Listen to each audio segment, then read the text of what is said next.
Celebrating the magic of high school sports, Allen Media Group proudly presents the 2024 WIAA Football Championships, live from Camp Randall in Madison, Wisconsin. This WIAA sports exclusive is brought to you statewide by Menards. Save big money at Menards on all your home improvement needs. Dairy Farmers of Wisconsin, reminding you to look for the Proudly Wisconsin badge to know you're getting the best quality and supporting local dairy farms. The Wisconsin Department of Transportation, Zero in Wisconsin. Together we can save lives.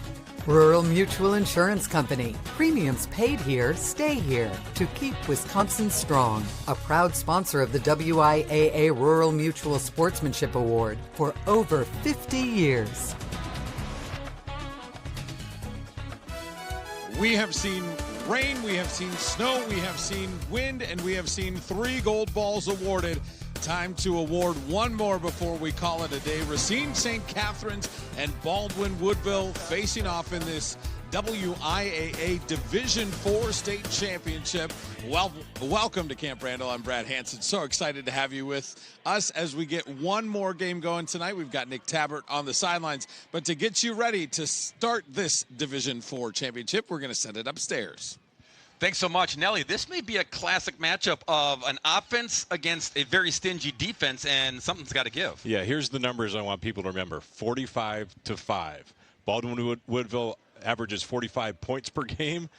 Racine St. Cat's only gives up 5 points per game. We got a great matchup here with a great offense and a great defense. It'll be interesting to see what happens. Yeah, the Angels, they've got some weapons, some all-state guys, but that defense is super stingy. Only 5 a contest. Yeah, they really are aggressive defense, right? They got playmakers all over the place. What I really like about them is they're sound fundamentally, and they do it very, very well, and obviously very well coached. Eddie Vincent on the other side for them with the quarterback is a threat with his legs and his arm. Going to be a lot of fun to watch what he's able to do here today out on Camp Randall Field. As we transition then over into Baldwin Woodville, 2 dudes in the backfield, and I mean dudes. Number 3 in Gavin Sell, number 2 in Halldorf. 2 all-state players. They are wrecking machines. If this defense can't control one guy, they better watch out for the other. And then how do you bottle up both? I don't know if they're going to be able to do that today. It's going to be a real interesting matchup. The old chess game, so to speak, as we head into tonight's game. Yeah, and as we head into tonight's game, we send it down to Nick, who's also going to be battling Mother Nature along with these players.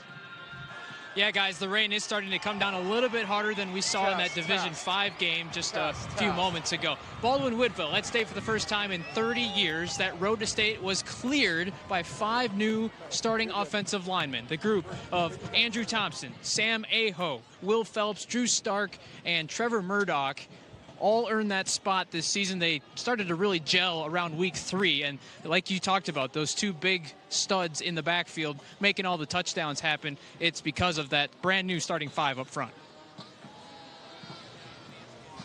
Nick, thanks. Stay dry. Baldwin Woodville ready after a 30-year hiatus, making the trip to Madison. The Blackhawks ready to make another run to take another trophy back home to Western Wisconsin, facing a Racine St. Catharines team that is unbeaten with a defense that has been daunting. Our Menards, keys to the game. Brought to you by Menards. Save big money at Menards on all your home improvement needs, Scott Nelson. Well, you just tapped on one with Racine St. Cat's, their defense. They have to be aggressive tonight. It really, weather-wise, this fits really well for a defense because ball security and control offensively is going to be very, very difficult. On the other side, when you take a look at their offense for Baldwin Woodville, the Blackhawks, Gavin Sell, the quarterback, is an extremely, extremely good ball player. All-state, as we mentioned in the open. He needs to control the tempo. He needs to control with ball security. He needs to control that defense by looking off players in the secondary and making sure he's reading the front right to help with protection with his offensive lineman. If he can do that, that sets up pretty well against a stingy defense. Baldwin Woodville won the toss, but they deferred, so they will boot the football. Black pants, white tops, silver helmets with the red trim. Racine St. Catharines going with the white helmets, and then black head to toe. Lamont Hamilton, you saw him, number 7. He is a do-everything player. Offense, defense, special teams, they will try to figure out a way to get him the football as much as possible. Going to try to get his mitts on it here on the opening kickoff in the Division IV title tilt.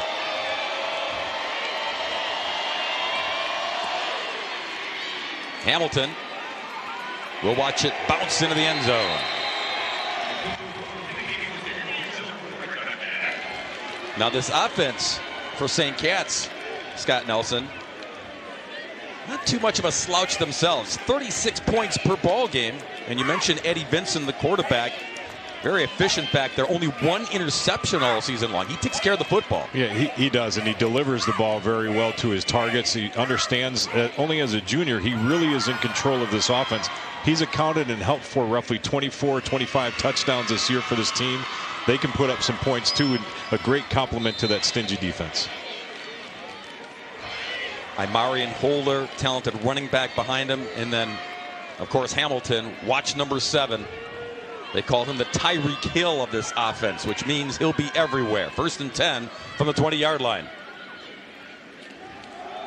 It's Holder. A little delayed draw. He'll push the pile close to the 25-yard line for a gain of 5. Offensive lineman did a really nice job there, Bob, of just opening a quick gap right out in the A gap. That's the center and guard gap. Nice job of recognition and reading the defense, and great communication on the offensive line. People have to know where they're going to block. Are they double teaming? Does one have to skip up to the second level, or do they just stay engaged in that particular play? A nice 4-yard gain. 2nd and 6 for the Angels at the 24. 3 seniors and 2 juniors on this experienced offensive line. Toss it to Holder. Trouble. And down he goes. Blown up by Gavin Sell. Yes, he plays on that side of the ball, too. Yeah, tremendous job of reading that, staying outside, good square shoulder pads, and nowhere to run for the running back. Awesome job by Gavin Sell. You just mentioned him here. Trevor Murdoch, a tremendous talent at linebacker for the Blackhawks. And Haldorf, the running back that we mentioned before. Teams like this, both sides, Racine St. Cat's along with Baldwin Woodville, put their playmakers on the field. They know that's how they got to the state championship level. These guys love playing football, and it's great to see them provide an opportunity on both sides for those guys. Big loss on the play, so now 3rd down and a dozen for St. Catherine's. Vincent with time. Gonna run. Chasing him down and throwing him down. There's Haldorf. And so the 2 guys we talked about on offense making plays on defense to start it off for Baldwin Woodville. Well, complementary football, right? Understanding what it takes, and offensively, these guys know how to run. They also obviously know how to play defense, holding the outside edge, really good protection in the pocket to begin with. And then Vincent has to get on the scramble with coverage downfield. You call that a coverage sack. Great job in pursuit by this Blackhawk defense. Isaac Cantu is the punter for Racine St. Catherine's. Gavin Sell is deep, standing at his own 46. A wobbler, and Sell bobbles and wobbles. And then Weebles wobble and go out of bounds at the 45. Haven't heard that one in a long time. Weeble wobble. That's how old I am. Yeah, right. Right. And you see that kick there, right? The elements with this, ball security, catching the football, being able to throw and get a grip on the ball as a quarterback. Gavin Sell has to be able to control that from his center, right? And then Haldorf, run game can really establish a lot of things here between Sell and Haldorf. And then you have a wide receiver in Monacan who does a tremendous job. He doesn't have a lot of catches on the year, a lot of yards, but he's a guy that poses a threat if you just focus on that run game. Good field position for Baldwin Woodville from the 45. Sell with time. Whips it in there, and it's intercepted. Picked off by Mario Talamontes. The All-State linebacker jumping the route. Great job by him by reading Sell's eyes. They're trying to get to the tight end in Krupnucky, and he just reads it, jumps in front. Huge turn of events and a great way to start for this aggressive defense for the Angels. Now a message from our statewide sponsors. It's your WIAA network affiliate. Nelly, 5 alive on this play for St. Catherine's. Yeah, Mariano Talamantes, you see him at the bottom part of the W there. Just watch him as he reads Gavin Sell. They're trying to get to number 84, Kropelnicki. He reads it, makes a break without hesitation, and a big pick 6 for the Angels. He was all Not pick 6, just an interception, I should say. Sorry. Pick, maybe leading to 6. We shall see. But Talamantes, All-State last year, All-State this year. That kid just had eyes on the QB, and now the offense gets it back, and Holder gets another carry into Baldwin Woodville territory. Tough to bring down on the carry there to the 49. So new life for the offense for the Angels because that stingy defense once again comes through. Well, a great field position. You touched on that right away with the Blackhawks on their first possession. Now the Angels have it in return, flipped it now on the 49-yard line for Baldwin Woodville in their territory, right? We'll see what kind of offense we're going to see from these guys. Can they get something established, move the chains a couple times to at least get in some rhythm here in this game? 2nd down and 8. Vincent surveying, tossing it. There's Hamilton. It looks like Tyreek Hill, doesn't he? Hamilton changing course, 30-25, pushed out of bounds.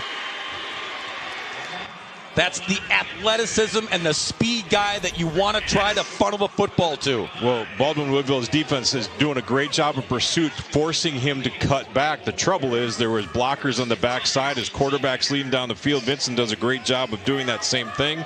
But you see the speed, not only little Tyreek Hill, but maybe a little Barry Sanders on the cutback like that, right? Like, you just have to pursue, and you have to make sure your backside is waiting for that cutback. Everybody over-pursued from the backside, which opened it up back to the right. Lamont's only a junior, and he is an exceptional basketball player at St. Catherine's as well. Already, Scott has a bunch of Division I offers to hoop it up. Well, you want to get your best athletes out there, and obviously he's one of them. Got him the first down at the 25-yard line. Split backfield. Delay the draw. And go off the left side. Isaiah Taylor on the carry there, the senior running back. Little thunder and lightning combo between Taylor and Holder. Yeah, they do some misdirection here, right? They start one way, they bring them back. They're pulling an offensive lineman around to try and seal the edge. Really good job by the Blackhawks defensively. I think it might have been number 52 that got in there, if I'm not mistaken, in Murdoch. Again, you can't get crossed up with your eyes. You have to play sound fundamentals, and that means playing your position and trusting the guys in the field with you that they're going to do their job. Taylor's the thunder, Holder's the lightning, just to keep that straight. 2nd down and 8, we're going to call it. Got them both in the backfield here. Vincent on the move. Going to scamper out of bounds at the 16-yard line, close to the first down. Going to bring up 3rd down and a couple. The Blackhawks have had really good coverage in the back end that doesn't allow Vincent to find an open receiver, but you start to see how they are able to move with his legs, right?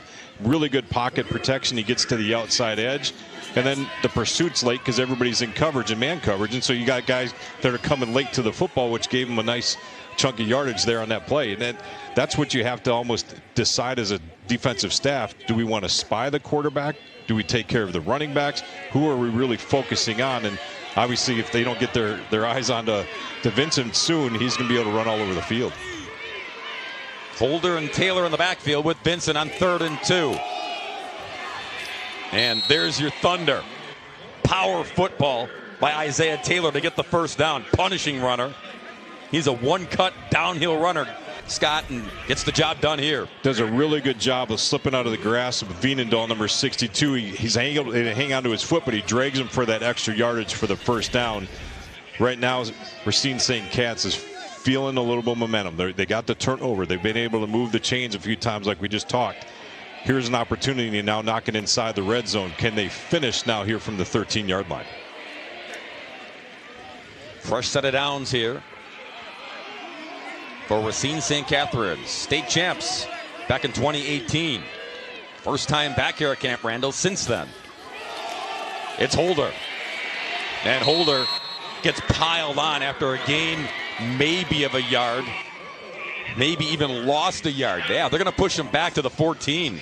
Tremendous job by Holdorf, Sell, guys we talked about offensively, and then Murdoch again. The three of them just making a statement, right? Shooting the gap, recognizing, getting downhill. If you can get your linebackers shooting gaps downhill, it really sets up well for your defense. There was no hesitation. One guy hangs on, two guys help come finish him off. A great job defensively by the Blackhawks. Yeah, and Andrew Thompson there, the finishing off part. 2nd down and 11.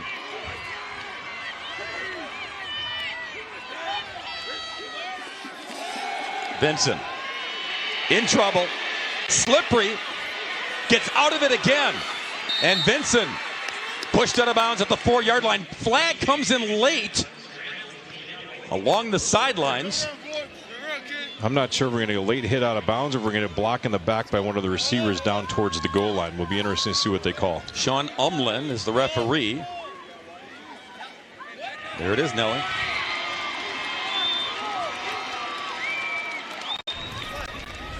See if we can catch it.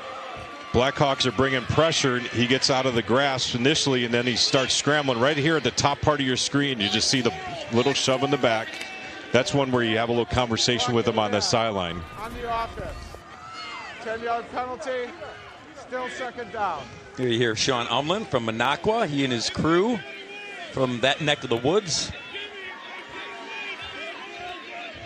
Come back to that last thought, right? Just a little conversation in the back. You don't need to do that. Just stand in the way. Stand there. If he runs into you, that's nothing. You're not engaging. But as soon as you put your hands out, makes it really easy for the officials to recognize and throw the flag. If you're going to do anything, it's like do a pick in basketball, yeah, right? Pretty much. That's what it amounts to, yeah. So it wipes out, would have been maybe 1st and goal, but could have been inside the 5-yard line. Instead, back to the 14. 2nd down and 11. We were just here.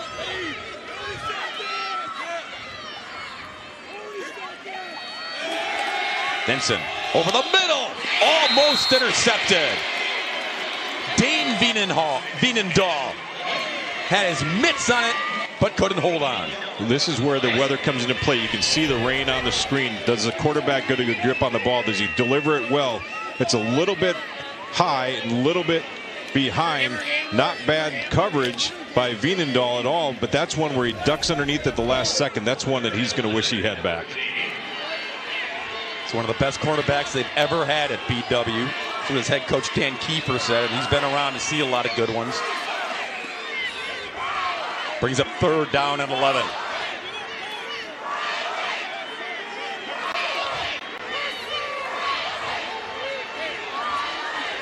Taylor in the backfield, dotting the I behind Vincent, and delay of game. Delay of game on the offense. 5-yard penalty, still 3rd down.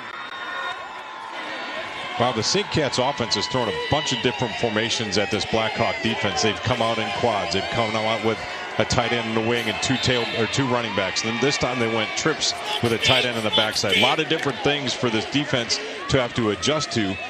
That causes communication problems, and they're trying to see what they're going to get from each particular scenario. Here they're back in a tight trips formation. Baldwin Woodville had a safety back. Now he's walked up, so they made some adjustments on the defensive call, assuming this was going to be the play. Back to the 19. They need the 3.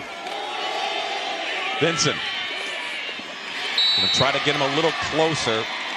Not to the 1st down, but maybe for a field goal try. It's going to bring up 4th down. Running to what you typically would call the strong side with the tight end. A lot of big bodies out there. Kropelnicki, who we talked about as a tight end for the Blackhawks, this time forces him back inside, holds the edge. Again, do your job fundamentally, and good things can happen. Isaac Cantu is their kicker, but they don't kick often and don't have to often, so they're going to go for it here on 4th down and 9. Eddie Vincent. Trouble from behind and brought down at the 7-yard line, and Baldwin Woodville will take over on downs. They bend but do not break and do not give up any points. We remain scoreless in Madison. Now a message from our statewide sponsors. This is your WIAA network affiliate. 2024 WIAA Football Championships brought to you by Rural Mutual Insurance Company. Premiums paid here, stay here to keep Wisconsin strong. And proud sponsor of the WIAA Rural Mutual Sportsmanship Award for over 50 years. I don't know what's coming down from the skies right now, Scott. It's rain, snow, ice, sleet. It's a little bit mixed bags. Yeah. You don't like the weather in Wisconsin? Just wait a minute. So Baldwin Woodville getting the football back. Last time they had it, they threw an interception. So Gavin Sell and company get a redo here on 1st and 10 from the 8-yard line. And Sell's going to keep it. And Sell runs out of bounds. Back to the 4th down stop by Baldwin Woodville, Nelly. Well, I think B-Dub Blackhawks are sitting here right now. They're going to rush 4. You see the guys on the outside right to our right on the screen are going to be in man coverage with safety help over the top. If you roll it here, guys, 4 guys rushing, holding the pocket, forcing him up in the middle. Linebackers are just reading the quarterback. We talked about that. Are they going to spy the quarterback? Are they going to adjust to that? That time the pursuit and angles that they took were perfect. Big 4th down stop. So perhaps changing the play here on 2nd down and 5. Holdorf's got it. Stringing him out. And diving ahead and skid mark at the 18-yard line. Looks like he's got the 1st down. Taden Holdorf, the senior, Nelly, 29 rushing touchdowns. Over 2,100 yards on the ground this year. Those are all-state numbers, to be sure. And you see some speed from him getting to the outside edge. On the other play, Sell came to the right side. He went to the left side. But you see this pursuit of this Angel defense. They've got some speed of their own, stretching them sideline to sideline. Marked them short, so it's 3rd down and less than a yard. Sell's going to get it, and more. Gavin Sell getting loose. Finally brought down at the 40-yard line. Well, we talked earlier when you got 2 dudes, right? It's really hard to account for both of them. Very patient. It's basically just a lead for your quarterback. Just a quarterback power coming through. Does a great job of recognizing, slipping a tackle, getting to the outside. Almost broke that tackle from Isaac Cantu. Not enough, but a huge 3rd down play and gain up to the 41-yard line. Sell tucks it back in, calls his own number. Close to midfield on that carry. Nice chunkage there on 1st down.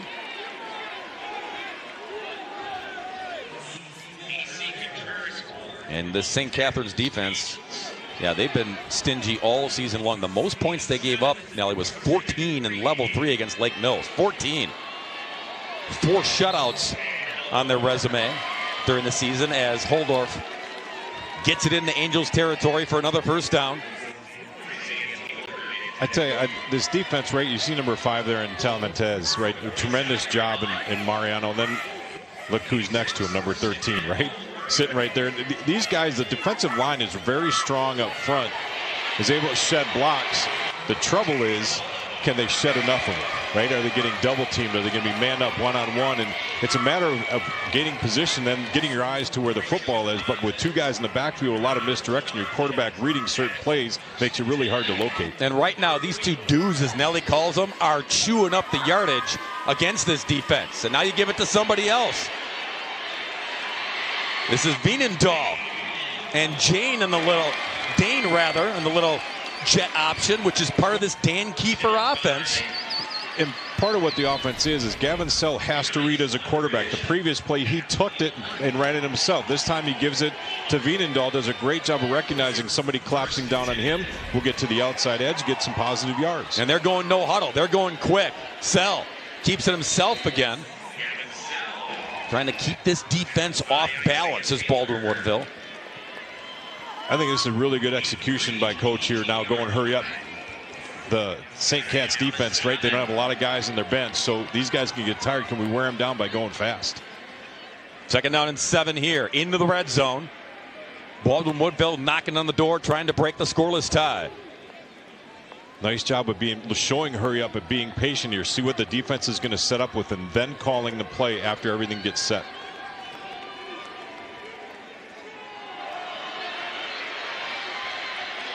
Look at the spin back by Holdorf. Had an opening on the right and then decided to navigate back to the middle and pick up the 1st down. And we'll talk about this a ton. Over pursuit from defense. You have to be very, very careful with that. If you over pursue, there are cutback lanes. You have to trust that backside to come late just in case. That time St. Cat's was a little late to the party. It's 1st and goal, Baldwin Woodville. Haldorf, straight ahead run to the 6.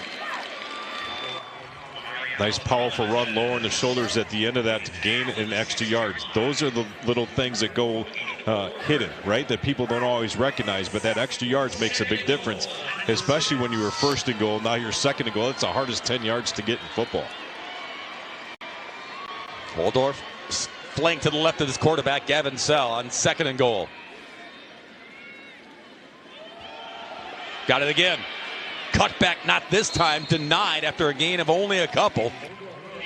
St. Cat's got plenty of black jerseys there to squash him shy and bring up 3rd down. Nice tackle by Mauricio Telementez. Right, does a tremendous job of squaring his shoulders, bringing him down, but again, they're going quick. Late substitution by the Angels. And we got a timeout for St. Cat's as well. A little disarray. Probably smart here down in the end zone or the red zone Timeout, to call Angels. that. So Dan Miller saying, I don't like how this looks from a fire drill standpoint. So we want to make sure here on an important 3rd and goal coming up.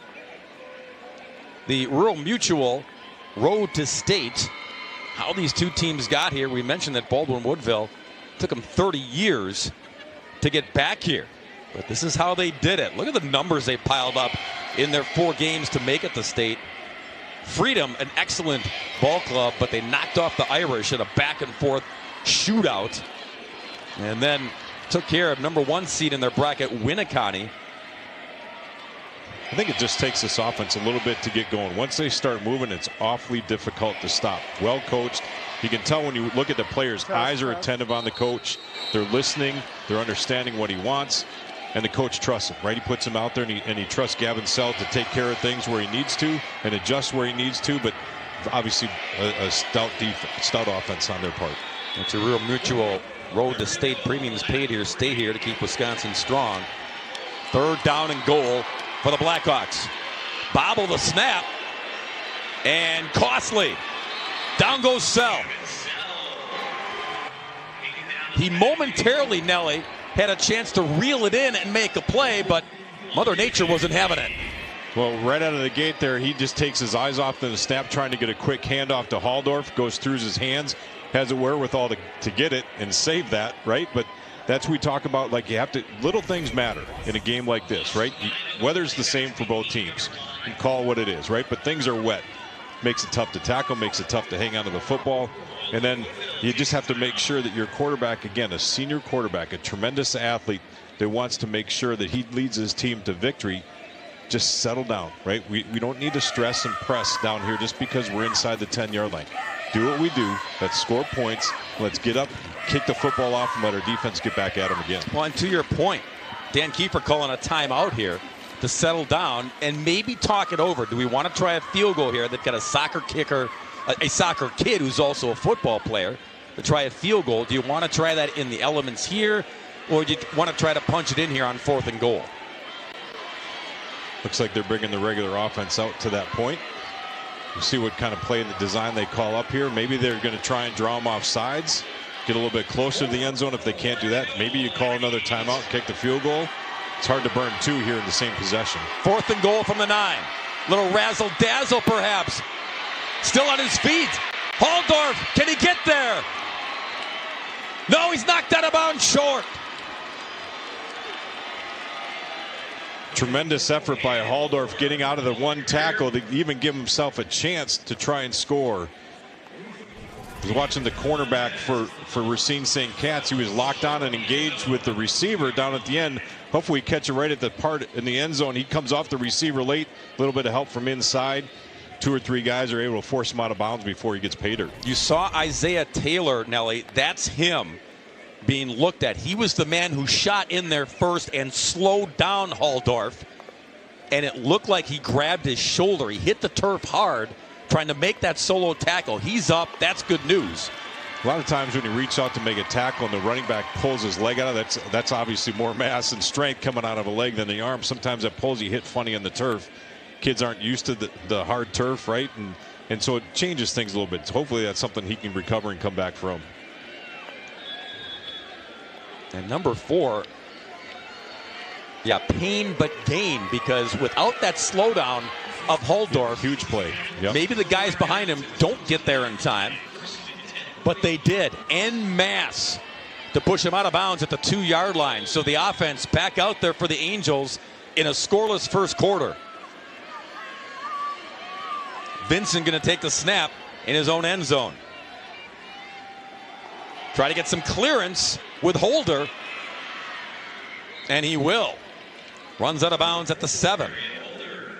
For a moment, Holder had to navigate and make sure he get out of the end zone. Well, I was worried watching him because he was going really slow behind that offensive line to begin with, and Amarin all of a sudden saw something outside it and hit it, bounced outside. Smart move on his part, but made me nervous in the beginning there because they were holding up the front.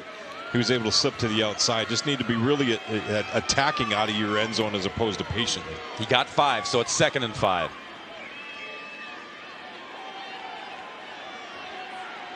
Vincent trying to draw him off.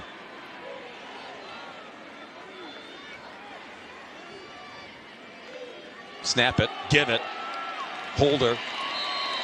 Stop short.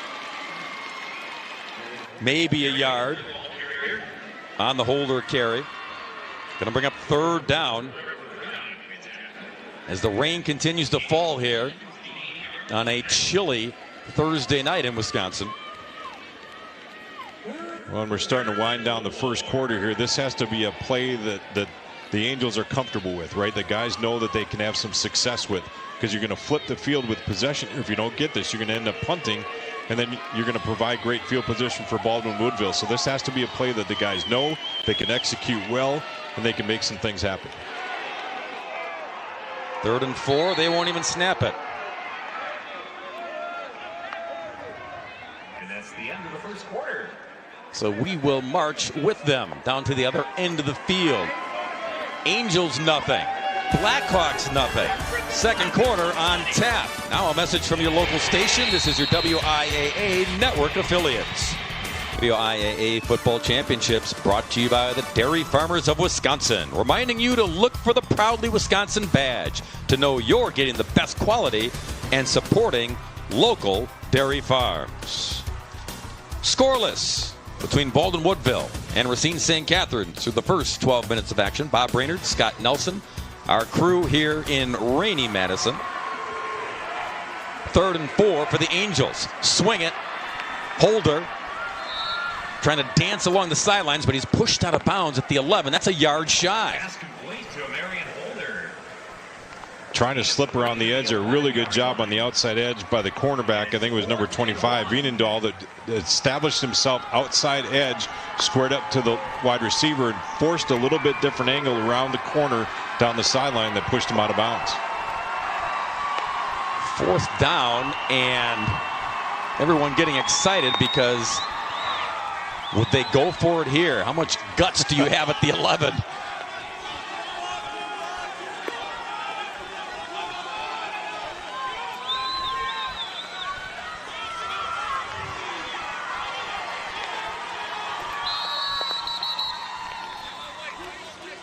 Timeout called by Baldwin Woodville. So what they did, you saw the personnel, Nelly, and what they did is they were going to try to get it to Lamont Hamilton to see if he could, you know, maybe do something creative, but they'll talk about it. We'll talk about it when we come back. This is a message from your network sponsors, your WIAA network affiliate. Well, Nelly, as soon as Lamont Hamilton lined up to take the snap on 4th and 1, and he's doing it again, Baldwin Woodville burned a timeout. They said, hold the phone. Will they snap it? Hamilton got you the first down, and then some out to the 20-yard line. So a little wildcat with your Tyreek Hill type player. And when you take a look at that, the entire 11 defensive guys are all within like 5 yards, trying to shoot gaps, trying to get off blocks. A really good job in lead blocking out front for them was number 4, Isaiah Taylor. Does a great job of just chipping a block, allowing Hamilton to slip through there. Shifty, not very big, hides behind that big offensive line, and good things happen. Hamilton again. They got something going. Get number 7 churned up. And a pickup of 19 close to the 40. There's always little different wrinkles that teams throw into the state championship, right? Maybe I don't know if these guys in St. Cat's have done this before with Hamilton, but if they haven't, obviously it's something the Blackhawk defense didn't prepare for. They got to get that corrected. He's too talented, too shifty, too quick. Now getting chunks of yards, and you start to get this offense rolling a little bit. They feel pretty good with where they were at to start this drive, getting a tough 4th down and 1. Now they're sitting out at the 39-yard line. They got things rolling. Well, head coach Dan Miller told us we're going to get Lamont Hamilton some backfield touches. When he said that, we assumed it was, okay, handing Jet off sweeps, from Vincent. Back, right. Yeah, right. Vincent's back in there to take the snap here. And back to Holder on the ground, up and over the 40 to the 41. But he not only gave you the first down on that 4th and 1 from the 11, but he also gave you something to think about defensively if you're Baldwin Woodville. Well, yeah, you start setting things up for later in the game. What's really going to happen? Is he going to run this play again? Are they going to hand it off? How are they going to adjust to this defensively? And then offensively, what are you going to build off of that play that you saw or that you ran earlier in the game? 2nd down and 8 at the 41 for the Angels. Scoreless contest here in Division 4. Holder behind Vincent. Loads up, goes deep. Hamilton! Catch! And run it in for the touchdown!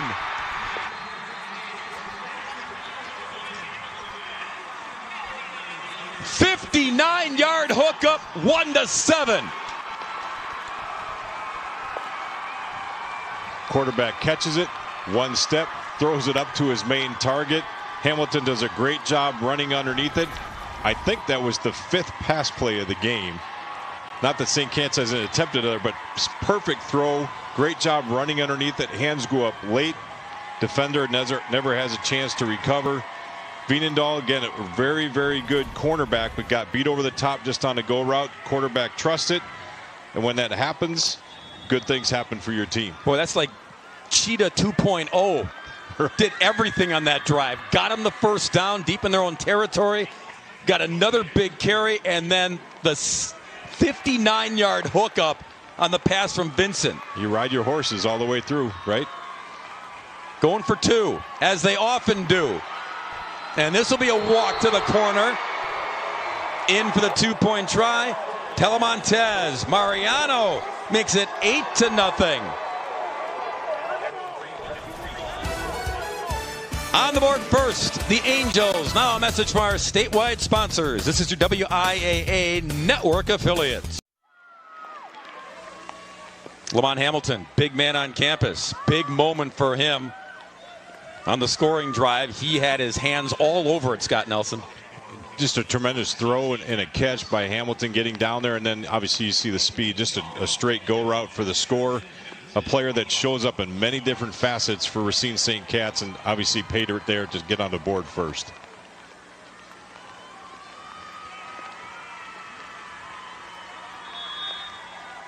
This is going to be usually kicking off as can too, but we're going to have Contreras Ward. Got the big body out there. Try to boom it in the elements.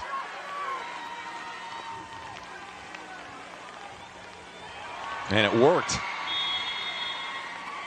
Little straight on kick. Yeah. Past Veenendahl in and out of the end zone for the touchback. Down to the field, the wet, soggy field, and Nick. Thanks, guys. We've seen Mariano make plays on both sides of the ball. We learned this week that he is one of 8 finalists for the NFL Latino Youth Honors Awards. He was nominated by Coach Dan Miller and the Green Bay Packers. He will spend Super Bowl weekend in New Orleans. In a social media post, Mariano said he is excited to represent the Packers, all Latino youth, and his culture. Yeah, thanks, Nick. He is, Dan Miller says, the heart and soul of this outstanding defense. Good player on and off the field. 1st and 10, Baldwin Woodville trying to answer, down 8-0. And it's Gavin Sell trying to scamper to the left side and nothing there. The hole closed quickly. Travion Thompson was there. Well, they were bringing the house. Both linebackers are shooting the A-gaps. They moved out the D lineman. If you see number 61, nobody blocks him. Big dude, how do you not take care of the big fella up front? He's 6'3", 275 pounds. Hard to miss him.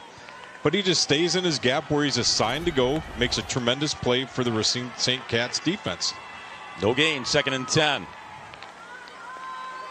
Sell trying to scamper with some blockers in front and then pushing to try to get the first down. See where they mark it. And yes, right at the 30. First down, Baldwin Woodville. Extra effort at the end, got it done.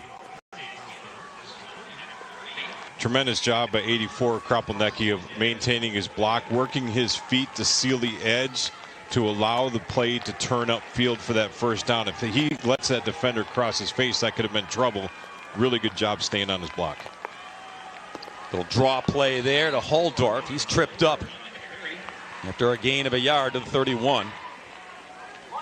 This is a drive where Baldwin Woodville just has to settle in, right? Just do the things that they're used to doing, making sure they make positive yards in each play. Don't get behind the sticks. Don't have penalties. Play clean football, but just get out of this area. Get down towards the Racine St. Cats side of the field. Try and get some things rolling. You got plenty of time here to return the score, but you don't want to panic right now. You want these kids to just be settled in, comfortable playing football, but playing aggressive football at the same time. 2nd and 9. Man in motion. Sell keeps it. And again, tripped up. 52 got in there. Xavier Graber, the all-state defensive lineman at St. Catherine's. Two-way guy that, as Scott mentioned earlier, these sizes, you've got all your athletes on both sides of the football because that's how important they are. Yeah, and you need your playmakers, your best playmakers in this game right now doing both things, and offense, defense, probably sometimes special teams. You just have to, if you're going to sell out, try and win a goal ball, that's what you got to do. 3rd and 6, showing pressure. Sell, cut back, ball's popping around. It's all over the football field. Scooped up, but this will be a big-time loss back to the 16. Hot potato, and no one could get their mitts on it from Baldwin Woodville until it was all the way back after a huge loss. Well, we talked about ball security at the get-go. Sell does a great job of getting through the gap, and then somebody just taps his arm and basically just popped out of there, right? Slippery because it's wet. Great job by Huldorf to recover that, but that's security. That's where if you haven't cleared the linebackers, you better have both arms and both hands and both legs and a body and everything else covering that football as the Angels come after you. We just talked about him. That was Mariano Telemontez who got his mitts in there and ripped it away and caused this punt, fielded by Hamilton at the 49. We've seen how dangerous he can be, not this time as he spins out of bounds at the 47. So 8-0, Racine St. Catherine's on the board first, and now starting to D up here with Mother Nature perhaps helping them along the way. She is coming in, making some racket as per usual. And we talked a little bit during the break. That's rain. I would much rather play in some snow than rain, simply because of ball security and footing and just anything, right? Trying to grab on the tackles. Fans aren't enjoying this. They're just sitting down. It makes it really hard to enjoy a game. But when you put a product out there and your home team is there and you're competing, right, it's a great atmosphere to begin with. But if the field gets a little slick, ball gets a little slick, you just make sure that you control things as best you can. This is Hamilton lining up to take the snaps, and timeout called by Racine St. Catherine's. Now you go back to the touchdown, Nelly. We saw Eddie Vinson, their quarterback. He came off hobbling a little bit after throwing that touchdown pass. So you wonder if they're going to be careful with him, or if he may have to sit out for an extended period of time. Yeah, I'm sure they're trying to be as careful as they can with him to make sure that he's healthy to go the rest of the game, if at all possible. But when you got a guy in number 7, Lamont Hamilton, that's able to jump back in there, it creates different play calling, different sets for your offense, which changes the defense a little bit, right? So then, again, coaches have to adjust certain things. If we get hit number 7 in the backfield, this is what we want to do. If we have number 1 back there, we got to be aware of where number 7 is. We also have to run game. And all that stuff has to start to adjust. That's where coaches, as you see, wearing headsets, they communicate to each other. There's coaches up in the press box with us looking down. There's coaches on the field communicating to the kids. You just have to make sure all those parties are on the same page. Dan Miller's wondering, should I zip up this jacket? I don't know. Here's the drive so far. Of course, it started off, no big deal, right? Baldwin Woodville pinned their ears back and then went out on downs. And then the most impressive drive, starting off on their own 2-yard line and going for it on 4th and 1. Hamilton got him the first. Hamilton eventually got him the touchdown. St. Cat's offense, they've passed for 76, rushed for 69. Hamilton taking the snaps here from the QB spot. And they're all over him right here. Buried at the 47-yard line. No gain, back to the line of scrimmage. Well, it really helps defensively in trying to stop Hamilton is getting got to shoot through the gap right out of the get-go. And when he shoots by, it pauses number 7. And when you're able to pause him with the speed and shiftiness that he has, that allows pursuit to come to the football, which is what you saw in that last play.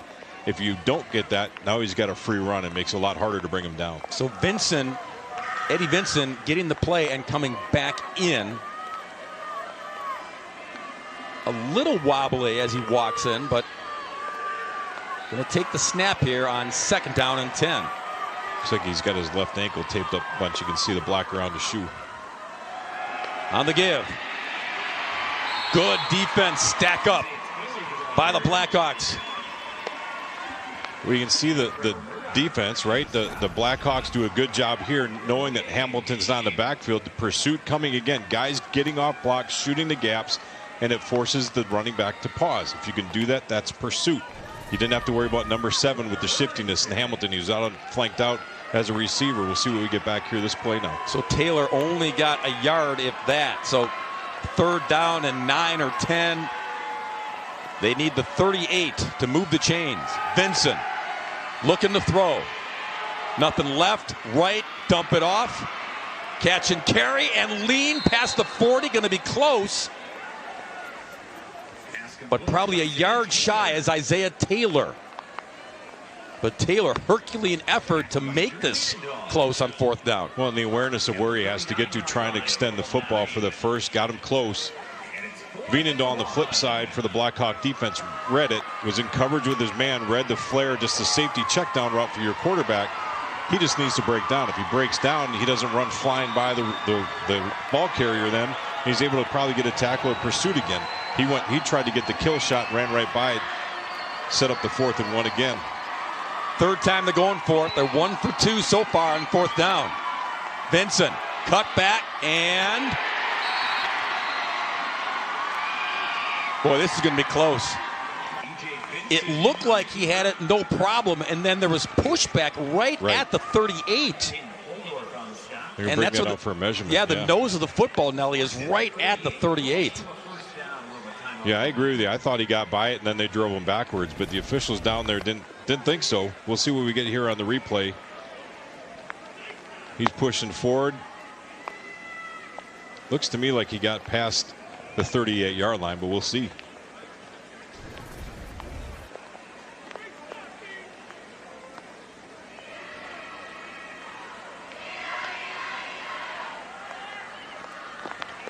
Marked him short. Like the chain's broken. Wow. That short. Baldwin Woodville stops him on 4th down for the 2nd time tonight. Dan Miller did not look happy on the sideline, and I don't blame him. I think they got past the 38-yard line, and I don't know that was a good spot by the officials, but you know what? You line up and you play. You got to adjust, and you got to overcome things like that. So the Blackhawks offense back out there with 4:35 to go before halftime, trailing by a score. They got to use this momentum now to drive down the field. They got to get something positive here. Nothing short of a field goal, but they got to get something moving here against this St. Cat defense. And here's that defense pinning their ears back and doing that, wreaking havoc in the backfield. London Hadley, the sophomore, jumping in, almost taking the handoff. Well, there's 7 guys up front ready to shoot gaps. Again, nobody blocks number 53. Tremendous job of getting off there and getting in the backfield. That's a huge play defensively. You're frustrated that you didn't get the first down on the offense. Defense comes through and is a little bit agitated, I would say. Hadley is 4th tackle, and did that make some noise? 2nd and 13. On the give, churning to the 41, Haldorf. Got some of it back, setting up 3rd down and 7.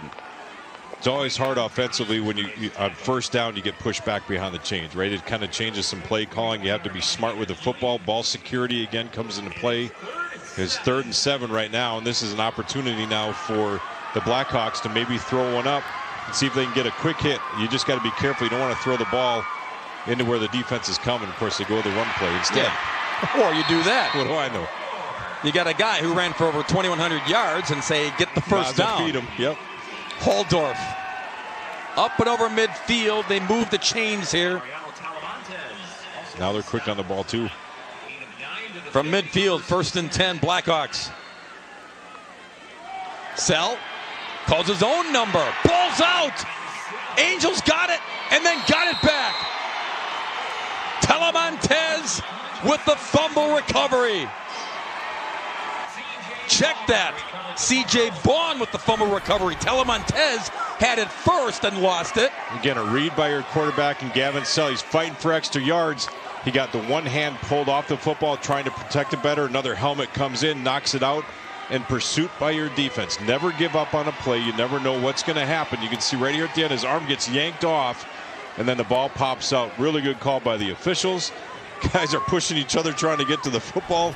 It's a mad scramble down there. A huge turn of events. Unfortunate for the Blackhawks, but a great play on the part of the Angel defense. You saw Isaiah Taylor, his helmet, knock the football out of Sell's grip. That's what we would call giving them the business, right? Arms and helmets and everything. Everything. Holder to the 45-yard line. It was actually, you saw it, Nelly. Isaac Cantu actually had the football, and then his own guy popped it loose. Yeah, right. But C.J. Vaughn was there to clean up the mess, and it was messy. So now you see the time, 2:45 and counting. Taylor, another one of those playmakers on both sides of the football for this Angels squad. 2nd and 3, Vincent. Back in there taking the snaps.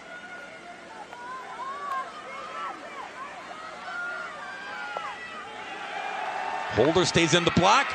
Vincent escapes, throws. Oh, the official got in the way. Yeah, Hamilton is looking for a flag. He's saying pass interference, but the officials can't get called for pass interference. Right. He was trying to move out of the way. Sometimes players are just a little bit too fast for you to react in the back end. I thought they might take a shot out of this formation. We'll see it right in the bottom part of your screen. Official recognizes it late. He gets out of the way. Yeah, you're right. He was the first one to hit Hamilton, but unfortunate for St. Cat's that that's the way that play ended, because they had him open and a nice throw. Good protection again up front for the pass. And Vincent does a nice job of putting the ball out there. Just unfortunate of that mishap.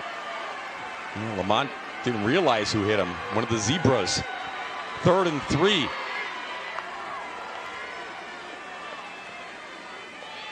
Give it to Hamilton. Stays on his feet, trying to cut back and get the first down. And it's a rugby scrum. They'll whistle it dead at the 48-yard line, a yard shy of the first down. And we've seen him go for 4th down here all over the football field. Right. This is pretty academic, isn't it? I would think at this point, with what they've shown before with the clock running, that why not? Your defense is playing lights out. You might as well give a chance. And we've been able to get to the edge and shoot through some small gaps, right? I got a feeling that Hamilton will be lined up in the backfield again as a quarterback. The Wildcat formation, we saw that from James White here at the UW for a number of years. It's been successful for the Badgers. It's been successful for St. Cat's. Indeed, it will be Hamilton taking the snap here on 4th and 1. He picked it up deep in his own territory, and now St. Catherine's will call a timeout. Dan Miller wants to discuss. That's your last one, isn't it, of the half? Timeout, St. Cats. No, they can't hear me. Scott McAuliffe is the offensive coordinator, and Troy Collier, the passing game coordinator for this multiple offense. Boy, it is multiple, Nelly, because we've seen pretty much everything, including the kitchen sink, run by this St. Cat's offense.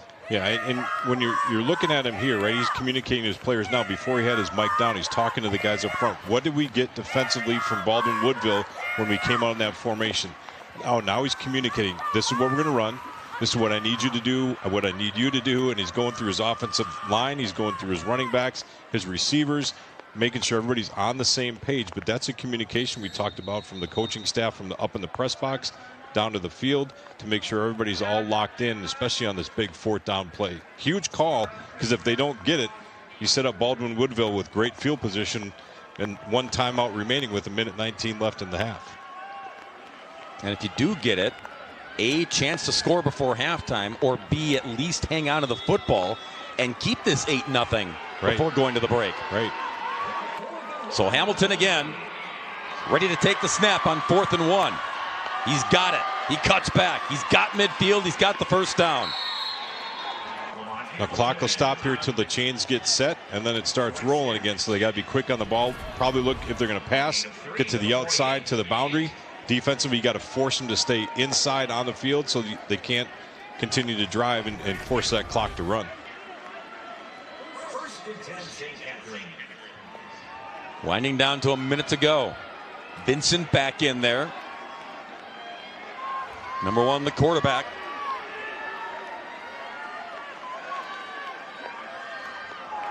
Step back.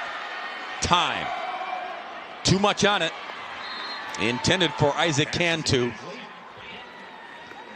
Not a bad decision by Eddie Vincent there. The guys are covered. Receiver tries to release downfield, but he throws it to an open area where nobody is. It stops the clock, which is the best thing for you. Now you can settle back in, group everybody together again, get on the same page, and be ready to go. And as an offensive coordinator, you got this play, and now you're thinking of the next play. If we don't get any yardage on this, what do we want to run? If we get 4 or 5 yards, if we get 8 or 9 yards, if we get a first down, all that's going through his head right now for his play calling here in the end of the half.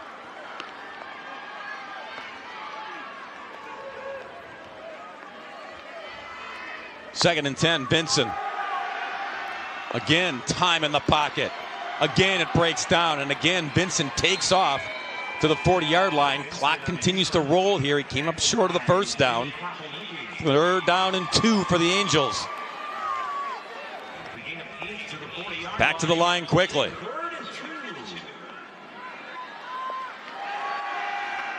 Vincent stepping up.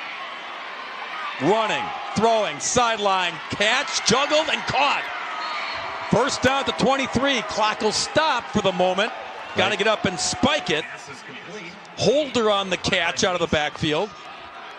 Yeah, get on the ball, get it down, get it spiked. Line up and play on 2nd down. Clock rolls, 10 seconds to go. Vincent going to take a shot to Hamilton. He's got it, touchdown!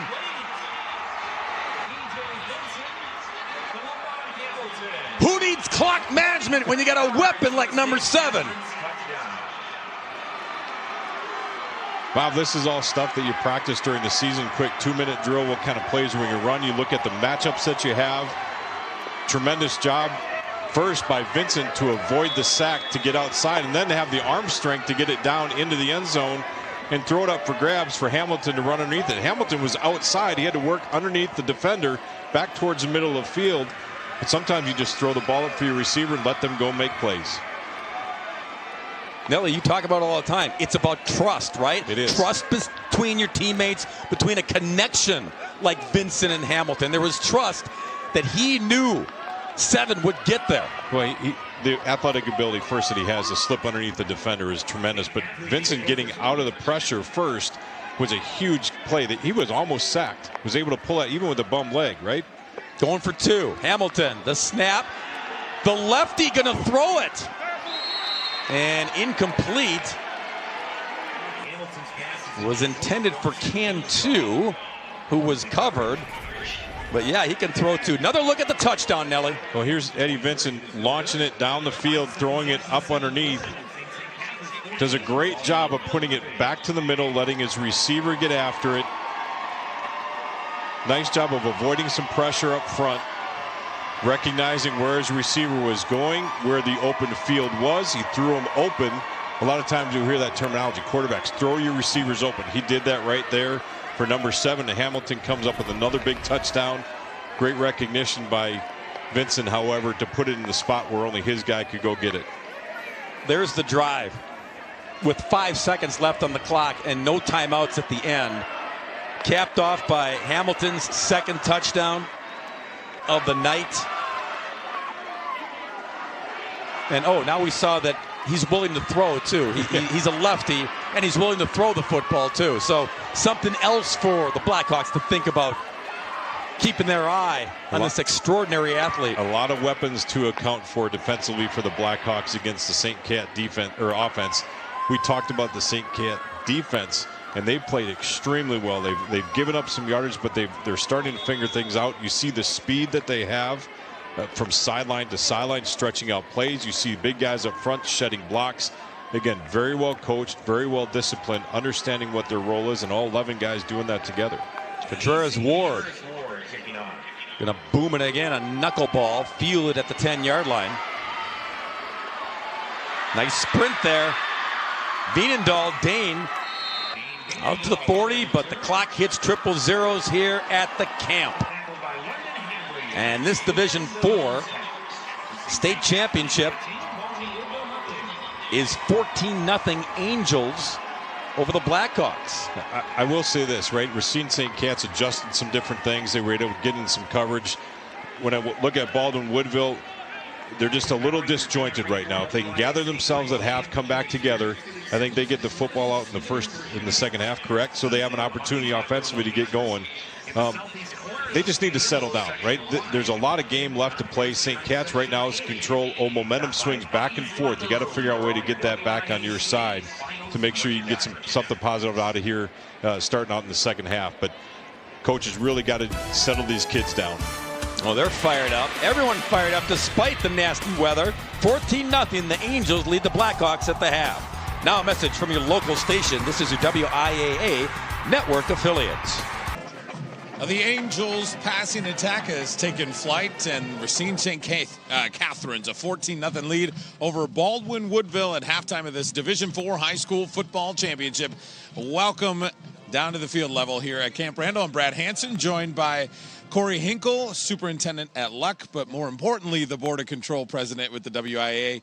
Corey, thank you for hanging out with us today. Thank you for having me. So tell me a little bit, let's just start with the Board of Control. What is it, and what is it that you guys do? Yeah, the Board of Control is the governance body for the WIAA.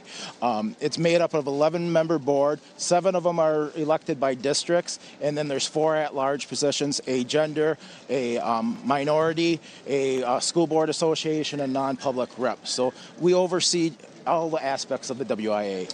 And so what is kind of the primary function that you guys are looking at when you meet, whenever it is that you meet? From everything, from the finances to rule changes, really, our organization is a membership-driven organization, so we use committees. The coaches' committees usually provide us with rule changes. It goes through a sports advisory committee, then finally the advisory council, and then finally to the Board of Control. So there's a robust process for vetting through the rules process. It just doesn't happen overnight with the rules. And then we also make sure the Constitution and the rules are upheld. We deal with appeals. If somebody disagrees with how the rules are applied, it comes to the Board of Control. So, Corey, how long have you been doing this for, Board of Control? The Board of Control, this is my 3rd year. I'm on my 3rd year of a 3-year term. I can be up for re-election for another 3-year term. Before that, I was on the advisory council as well, which is the one that oversees the rules before it gets to the Board of Control. What's the experience been like for you as you kind of understand the full process of everything that happens at the WIAA? It really is eye-opening as you see all the aspects, because we are representing the membership. The schools are the ones that elect us. I represent the Northwest region of the state, District 1, 40-plus schools, from small schools to large schools, and I'm trying to follow what they want. You know, it's a tough job because when you're dealing with all aspects of schools, you really need to have an open mind in making the decision making. But the best part is attending these state events and being able to hand out the hardware to these to these students. And of course, you left the northwest part of the state, came south. You thought maybe it would be a little bit warmer. No, we've had wind, snow, rain. We've had it all today. Yeah, it's beautiful football weather for a Northwest Wisconsin guy. It sure is. All right, Corey. Well, you've got one more gold ball to hand out tonight, so we'll let you get to that, all right? All right, thank you for having me. Corey, thank you for joining us. We're going to step aside and hear from our local sponsors. This is your WIAA Network station. Halftime of this Division IV State Football Championship, Racine St. Catherine's, the 14-0 lead over Baldwin Woodville. Welcome back to Camp Randall Stadium. It has been wet, it has been soggy, it has been windy, but we have had so much fun handing out 3 gold balls so far today. We've got 1 more in this game, and then, of course, 3 more tomorrow. Let's recap that action for you. In D7, it was a snowy winter wonderland this morning at Camp Randall Stadium as Edgar pitched the shutout over Potosi Cassville 19-0. Jerry Sins gets another state title in his 50th year.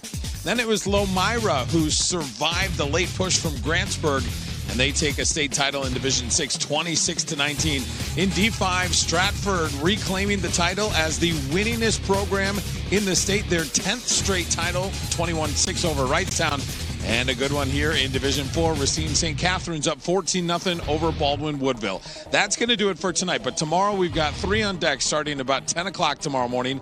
Notre Dame and Catholic Memorial, then Slinger and Rice Lake in Division 2. And we will wrap up this tournament series, Division 1 championship, 4 o'clock, Muskego and Bayport. All right, we are marching ever closer towards that last gold ball on this Thursday, but right now we're going to step aside and hear from our statewide sponsors. This is your WIAA Network station. Halftime of this Division 4 State Football Championship. Racine St. Catherine's, a 14-0 lead over Baldwin Woodville. Let's take a look at our first half highlights, see exactly how we got here. And I think both of these teams must have come in today and said, we're not going to kick no matter what. A couple of big 4th down stops going both ways early in the game. Baldwin Woodville, the big stop there. And then they are repaid in kind here, just short of the goal line on what would have been a scoring play there. And then the Angels take flight. Look at that beauty down the sideline. Number 7 has taken over this game. How about another passing touchdown to get our scoring going? And that is how we have gotten to where we are. 14-0 the lead for Racine St. Catherine's.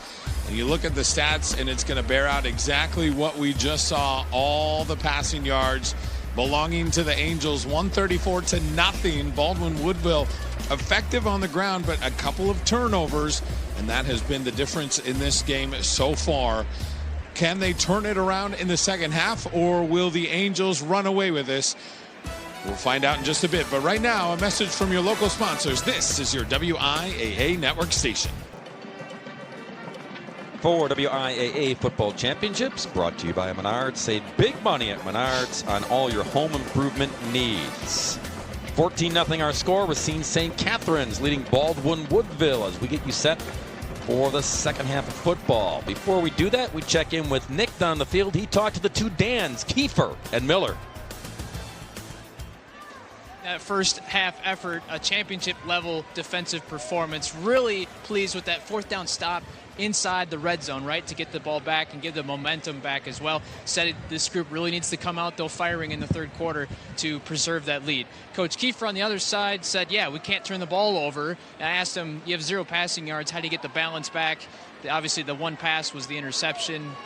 Coach, very confident. He said this group has come back from a couple touchdowns before. He's very confident that this group will get things figured out here in this 3rd quarter and come back and win the game, guys.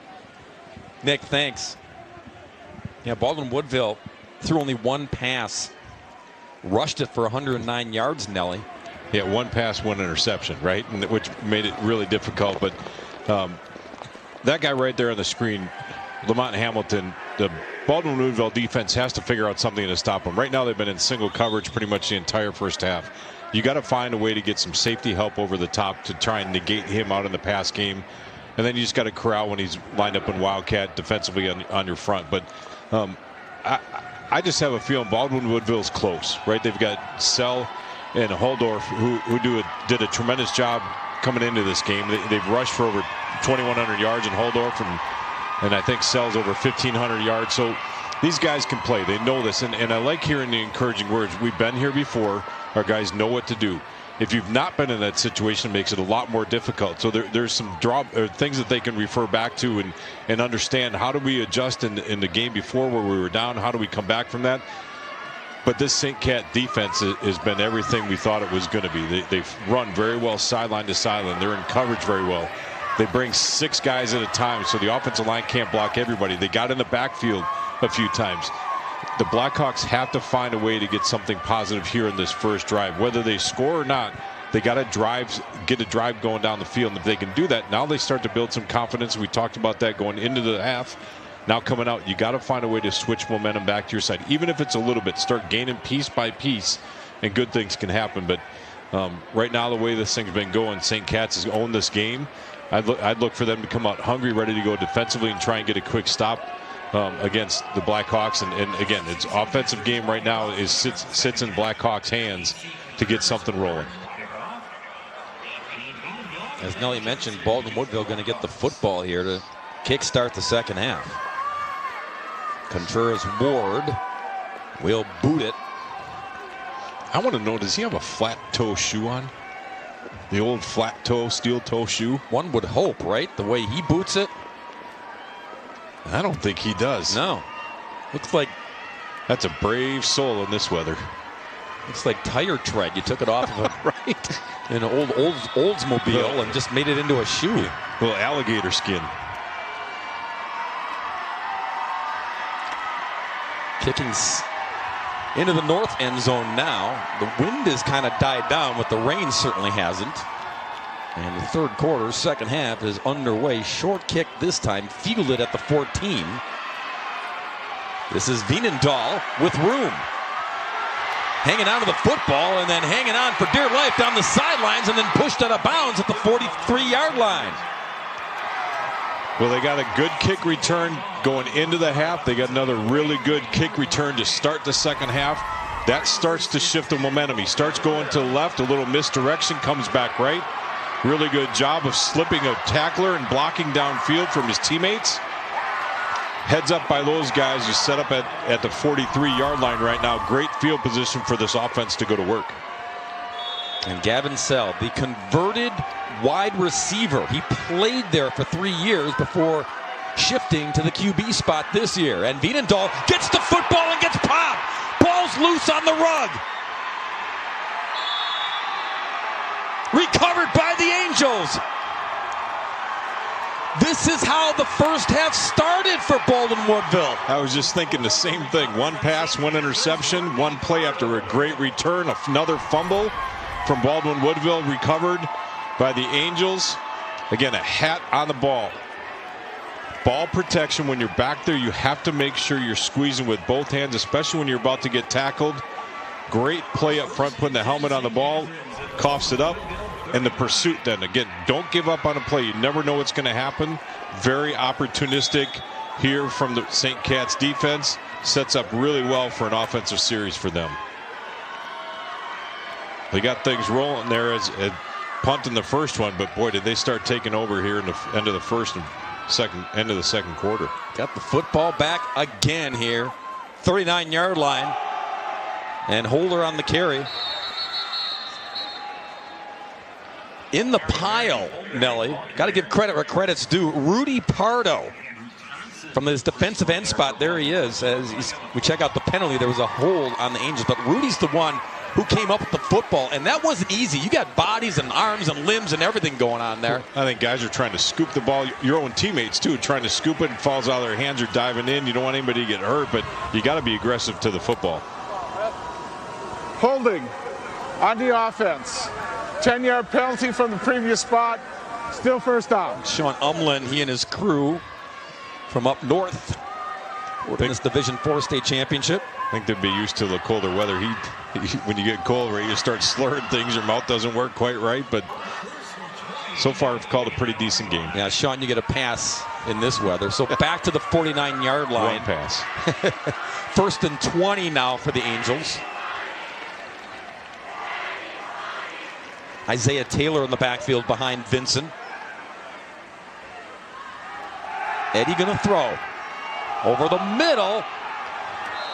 And his man can too, but a little too much air underneath it.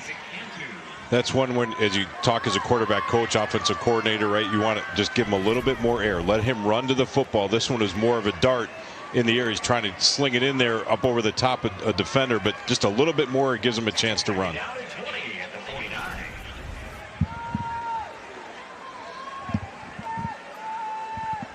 It'll be 2nd and 20.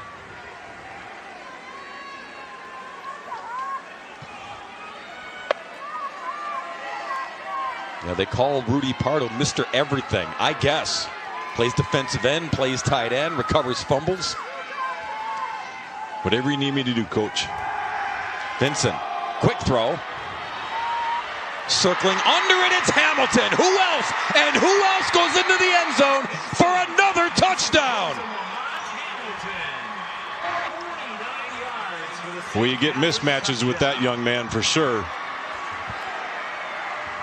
Does a great job of throwing the ball, giving it air that time, letting Hamilton run underneath.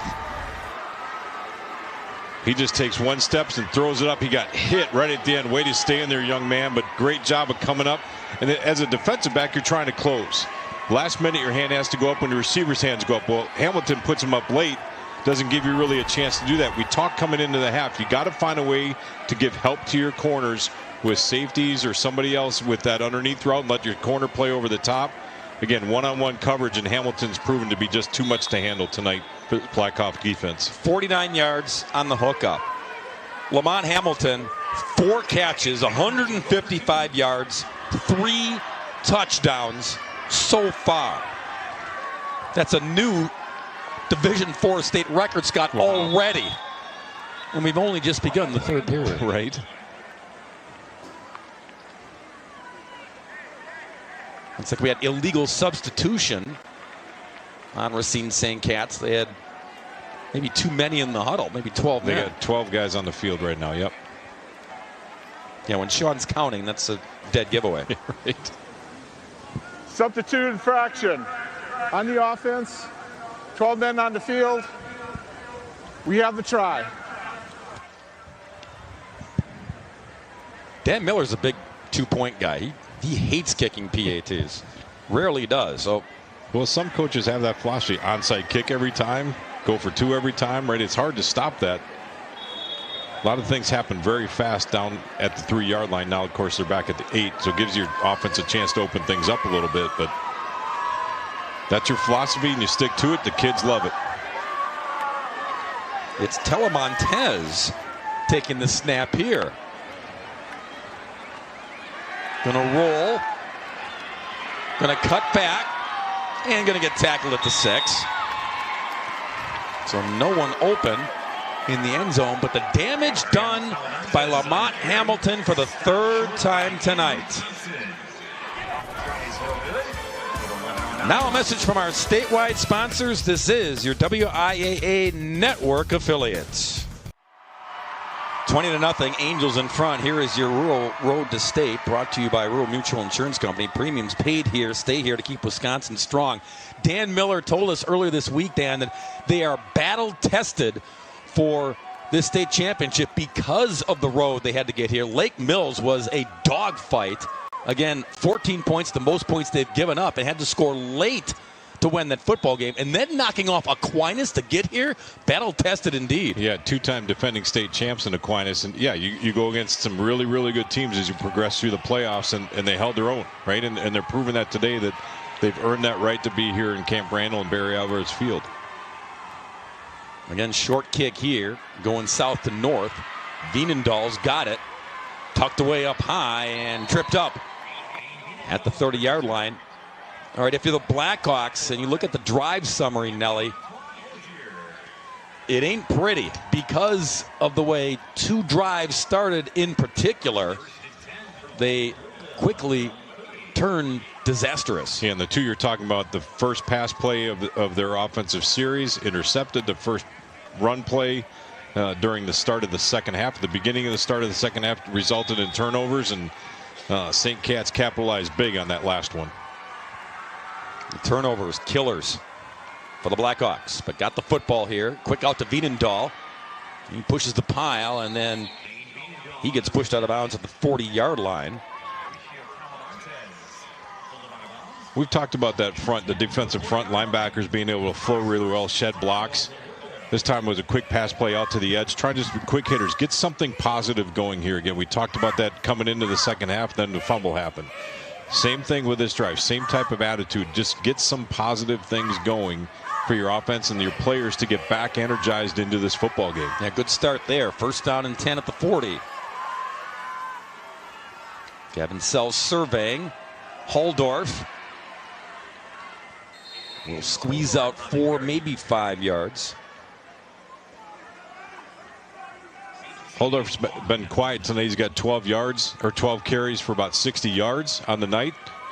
Not typical game numbers for him, but they did a good job of pulling a guard coming around the outside edge. 2 lead blockers for him for a nice gain on first down. Yeah, what the Angels are doing with Holdorf is they're not letting him bust off the big one. And that's been big so far in this game. Second down, 6 to go. Sell loads up downfield, just out of the reach of James Kropelnicki, the big tight end. He's the blocking tight end. They don't do this a lot, but they tried to spring the surprise throw here. Yeah, and Sell does a nice job getting out of the pocket. A lot of times when you're rolling, you think you got to pull a lot of extra air and force into it, just overshot his receiver. If you get out in space like that, sometimes trying to set your feet if you have time to do that provides for a better throw. That time, again, just a little overshot. Third down and 5 for the Blackhawks. Sell stays on his feet. Gets the first down past midfield to the 48-yard line. Looked like he might get tripped up and bring up fourth down. Instead, Sell just galloped over the defense. Well, he's got an option here to either pitch out to Holdorf or carry it. Holdorf recognizes he's keeping it all the way. I better turn upfield. And that little chip block right on the edge allowed Sell to get the first. Isaiah Taylor had him in the backfield. Missed him, however. Fresh set of downs. And Holdorf, again, bottled up. Gain of just 1. AC Ward, you see there, number 11, was on the defensive end position, crashed down the line of scrimmage. A lot of times guys will loop around. He put his foot in the ground, got straight down behind the line of scrimmage. Behind the offensive lineman, was able to bring down that tackle for a yard. Ward's an all-state defensive end. They call him the turnover machine. Always lurking, ball hawking. Holdorf careens his way to the 41-yard line. Upcoming 3rd and 3.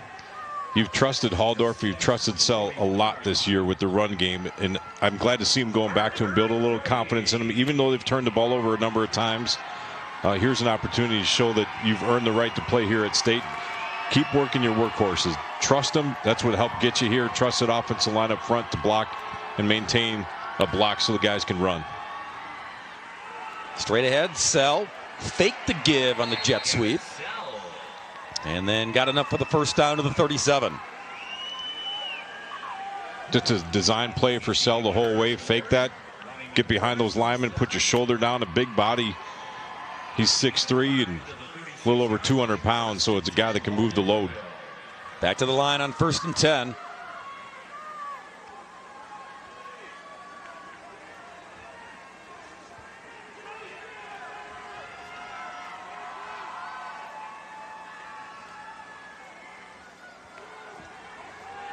Again, calling his own number. And good yardage there. Strong run. And then spinning for extra yards to make it 2nd down and 1.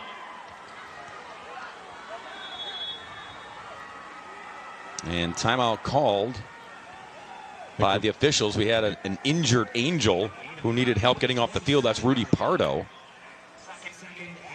See the last 3 drives, Nelly? Bottled up, to say the least. This drive, got it churning, got it moving. 43 and counting. Want to keep the pace quick here. 2nd down and 1. On the give, Veenendahl. Marker comes in to the end zone for the moment and a touchdown. But that flag flew right when Veenendahl made the cut, Nelly. Yeah, I think that's going to be a hold on the outside edge by either the receiver or one of the linemen on the edge. And there it is, coming back. Tough to swallow if you're the Blackhawks. That's where you got to have your leaders come together and say, look, we just scored. We can do this, fellas. We got to believe in this. Don't give up. Let's try and see this hole that comes around the edge. Just grab, hooks the arm. Yep. On the offense. 10-yard penalty from the spot of the foul. Still 2nd down. Penalty on Haldorf there. Instead of just reaching, just slow yourself down. Recognize, is the ball carrier outside far enough where that guy can even make a play? I think if he looks back at that, he might have been able to let that one go and still score. Oh, delayed handoff. And Haldorf rather, still bouncing, still alive. Ball pops out again. It goes out of bounds this time. Taden Haldorf. I've held it this long, Nelly, but I'll say it now. He has not fumbled the ball and turned it over once this year. Well, good thing you didn't say it before that, because I would have blamed you for that. Correct. One. Yeah. And runs hard though, doesn't he? Like, he doesn't come down easy. He's obviously hungry for this team and trying to do all he can to help them lead down the field here to score. 3rd down and 8 for the Blackhawks. String it out, give it to Veenendahl, and still on his feet, banging around like a pinball.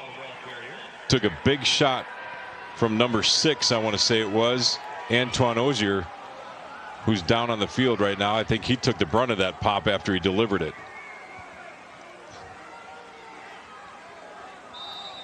Yeah, and I think the whistles blew the play dead when the hit was made by Ozier. And the Blackhawks were thinking we should have had more yards. And now they're looking at 4th down and 6. 4th and 5, they'll call it. And yeah, still down on the play after that wicked collision. Antoine Ozier.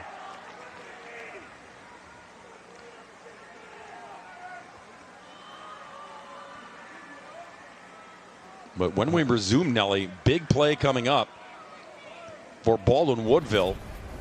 4th and 5. Here you get a chance to see the hit. By number 6 coming in, lowers his shoulder, hits it, kind of, again, took the brunt of that one just by his body position, more on his back. He didn't hit him with the shoulder pad. That hurts. I'll be honest with you, that hurts when you don't hit pad on pad. That's flesh on pad, and that's not a good feeling. Yeah, and usually when you're the guy lowering the boom, it's the other guy, the runner, right? Yeah, typically that takes the brunt of that, yeah.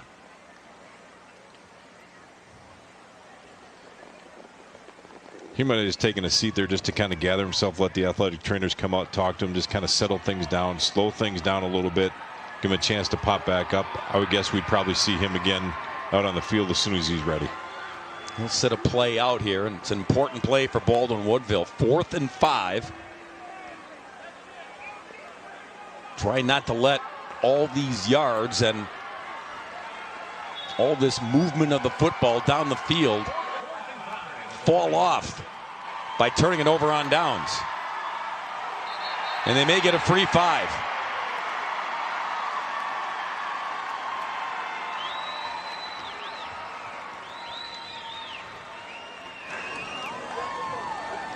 Dead ball foul. Encroachment. Defense. 5-yard penalty. 1st down. I think that was Lamont Hamilton who jumped the gun on the edge, right? So Dan Kiefer did a great job there talking to his guys. When we get back out there, we're going to go a hard count, but we're not going to move, right? We got no play call. We're going to try and get them to jump.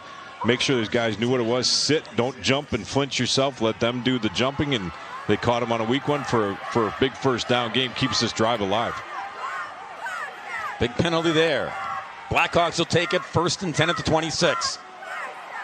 Gavin Sell escaping, still on his feet, and reaching to the end zone, touchdown! What a strong run. Gavin Sell, strong like bull, in for 6. We've seen Halldorf run really hard that time. Sell got to showcase his running ability. Great job of getting down the field, not going down, not going to be denied 6. He sees the opening in front of him, gets past the line, skirts out to the outside edge, reaches out, the ball crosses a plane to the goal line for the touchdown. Good call by the officials. That is his 25th rushing touchdown from the quarterback spot this season for the All-Stater from Baldwin Woodville. And funky formation, you bet. Sell, give it off. Halldorf in for 2. Game on in Division 4, 20-8 our score. Now a message from our statewide sponsors. This is your WIAA network affiliates. Another look at the 2-point conversion. This is like student body right, Nelly. A little modified swinging gate, so to speak. Halldorf, number 2, you'll see here in a second, goes in motion. And then Isaiah Taylor, number 4, needs to widen out a little bit with him, but stays still. Halldorf is able to gain that momentum on him. You slip out of that tackle and punch it in for the 2-point conversion. Nice design play, really well executed. It's the state championship game. Every Pulling team, out all the stops, yeah, right? Going deep into the playbook. Digging through the toolbox. What do we got? There's your scoring drive. 26-yard touchdown run by the quarterback, Gavin Sell, to make this 20-8. Fielded by Hamilton. Issues bringing him down. Hamilton, 40, 45, midfield. Hamilton trying to take it to the house. Are you kidding me? Touchdown number 4 for Lamont Hamilton. And no flags.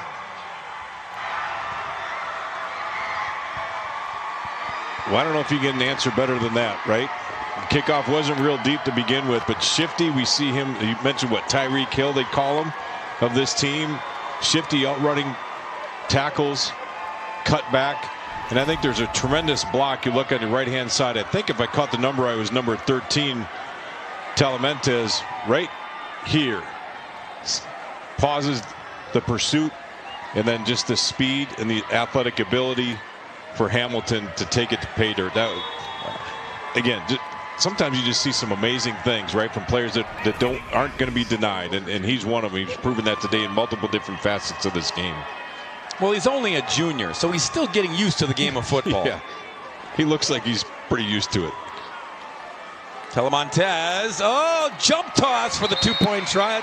It's the only thing Racine St. Catherine's hasn't done well today is execute. There is a flag down in the backfield.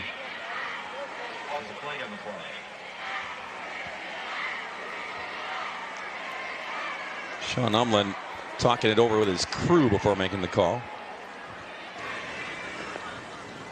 Illegal formation on the offense. The penalty is declined. Try is no good. Yeah, so no 2-point try, but the damage done on the 83-yard touchdown run, that is a new Division 4 state record for kickoff returns. Why stop now, right? Just keep it rolling, young man. St. Cat's trying to pull off the old little pop pass to the tight end like DeForest did a number of years ago to win the state championship. Pretty fun to watch that. Here's what Nelly calls the pop pass. Just up and over the top. Great job of reacting. And Gavin Sell to knock that one down. Again, a 6'2 frame. 6'3 probably in shoes, right? Just a heads-up play to knock that down. At least keep his team alive here. Now they got, again, they've been able to return these kicks pretty well. Blackhawks have to get another solid return and swing that momentum back. Again, it shifted to you on the touchdown, the 2-point conversion. St. Cat's took it right back. Now you got to try and get that pendulum coming back your way. And Lamont Hamilton, here's what's scary. He has multiple Division I basketball offers already as a junior. He's going to be a beast on the court for the Angels. Yeah, he's going to have some decisions ahead of him, with whether it be for football or basketball. And just watching him here, he's an athlete, right? A guy that doesn't come around very often, and talented young man for sure. So great to see him have options. Line drive boot, fielded, and the knee went down at the 24-yard line. And just to button it up, Hamilton, the Minnesota Golden Gophers are in on this kid to play football from a defensive back standpoint. Well, if they're on him, I got a feeling other teams are going to get on him pretty soon after watching this game here tonight. Talented young man. Having himself a night that he will never forget the rest of his life. Give him a little break here defensively now. Well deserved. All-purpose yards, Nelly, 276 and that's counting. Impressive. Yeah, we're not even out of the third quarter yet. All right, Blackhawks trying to answer again as Holdorf gets the carry. You can see why he hasn't fumbled all season long. He gets that football, Nelly, and it is jammed in there tight. Ball security is priority one for him. Well, and that's preached from day one, right? In the beginning of August all the way through. Ball security. And for a young man that gets after it pretty good as a senior, he knows what that means. A little navigation here to get the first down at the 34-yard line.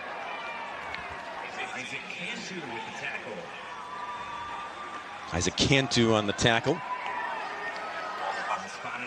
And like they were doing in the first quarter, going to try to go quick, but this time not to keep St. Cat's off balance. They need to go quick.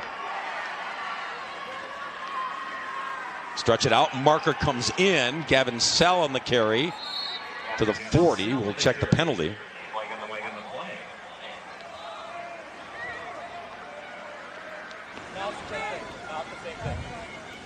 Illegal formation on the offense. 5-yard penalty from the previous stop.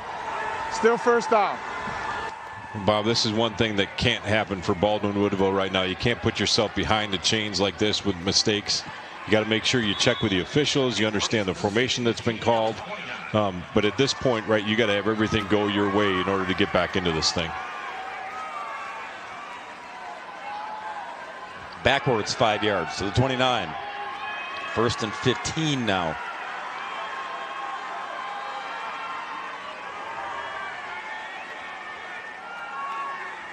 Showing pressure coming. No worries, however. What a job by Holdorf. Even with all the black jerseys up front, he's still finding a crease. Well, it's a great job by their offensive line, right? 6 guys coming in pressure. They're able to get body on a body, and he's able to find a seam for a big first down carry. String it up. Veenendahl. Down goes Dane.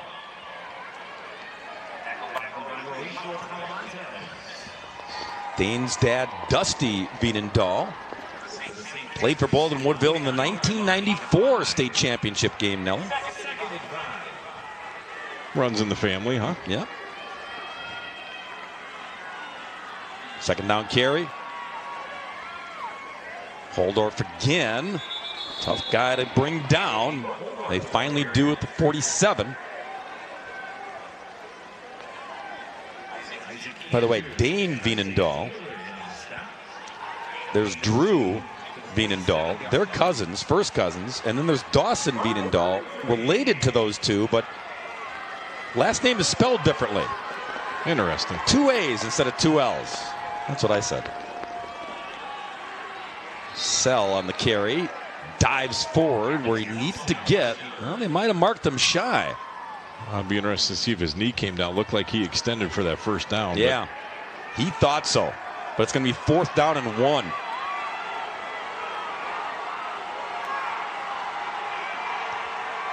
See if they go with another dead call here. Try and draw him off sides and then do a quick hitter. Just try and get some push up front to get the first down. Yeah, whatever it takes, you got to have it here.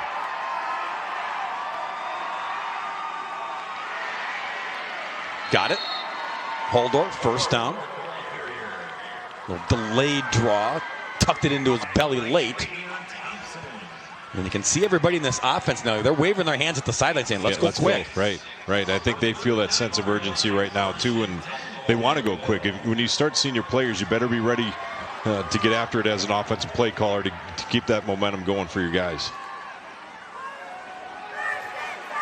Holdorf pushing bodies up front. You talked about this offensive line, and that really is the story for Baldwin Woodville this year. They graduated last year, the entire offensive line. So Dan Kiefer had no idea if this was going to come together like it has in 2024. Right. Good coaching, desire by those players, weight room off season, getting after it during fall camp, and obviously they've done a tremendous job this year. Sell flushed, directing traffic, on the move, and scampers out of bounds right at the marker at the 29-yard line. If they mark it there, he'll have a first down. Looks like he might be a ball short. He's right at the 29.5. Half a yard to go. Had ideas to throw, was looking into the end zone, but there was nothing there. Good coverage by the Angels. So third and less than a yard.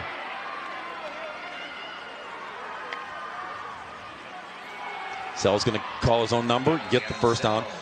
And then offensive line of them gelling, Nelly, and coming together, a new batch. They're the big reason that Sell rushes for 24 touchdowns, that Holdorf rushes for 29, that those two guys are all state. It's because of the guys up front. First and 10 from the 27. Sell again. Gets met at the 24. Those guys up front, Andrew Thompson, Sam Aho, Will Phelps, the center, Drew Stark, and Trevor Murdoch.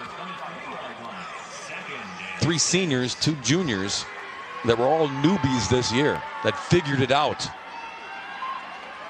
Second and 6. Sell to throw, and catch is made, and it's a touchdown for Baldwin Woodville if he stayed in bounds. And they did call it a touchdown. The sideline official ran in, watched down the sideline, looked back to the back judge, shaking his head. Yes, he stayed in bounds. Ball was complete. Big score by Baldwin Woodville there on that play. And again, a lot of different things that come into this whole play. Getting fourth down, getting a third down conversion right here. You'll see, hopefully we get it right in the edge. Yep, stayed in bounds. All of them in, dives to the end zone. Good work by the officials. Great effort by that young man to get 6. That young man is Brody Everts, the junior. I'll tell you more about him after the 2-point try. Snap it wide, and Sell's going to take it in.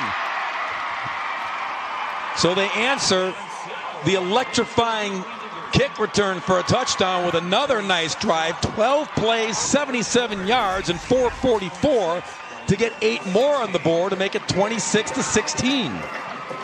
Good job by the offensive line to protect, buying time with his feet, and then delivering down to number 18 and Brady Everts.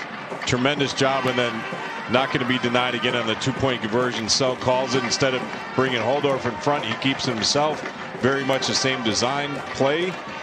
Off the edge, get the defense packed into the middle, think you're going to go up the middle, and you get to the edge where there's not as many defenders, and does a tremendous job of getting in. Now you got a 10-point game.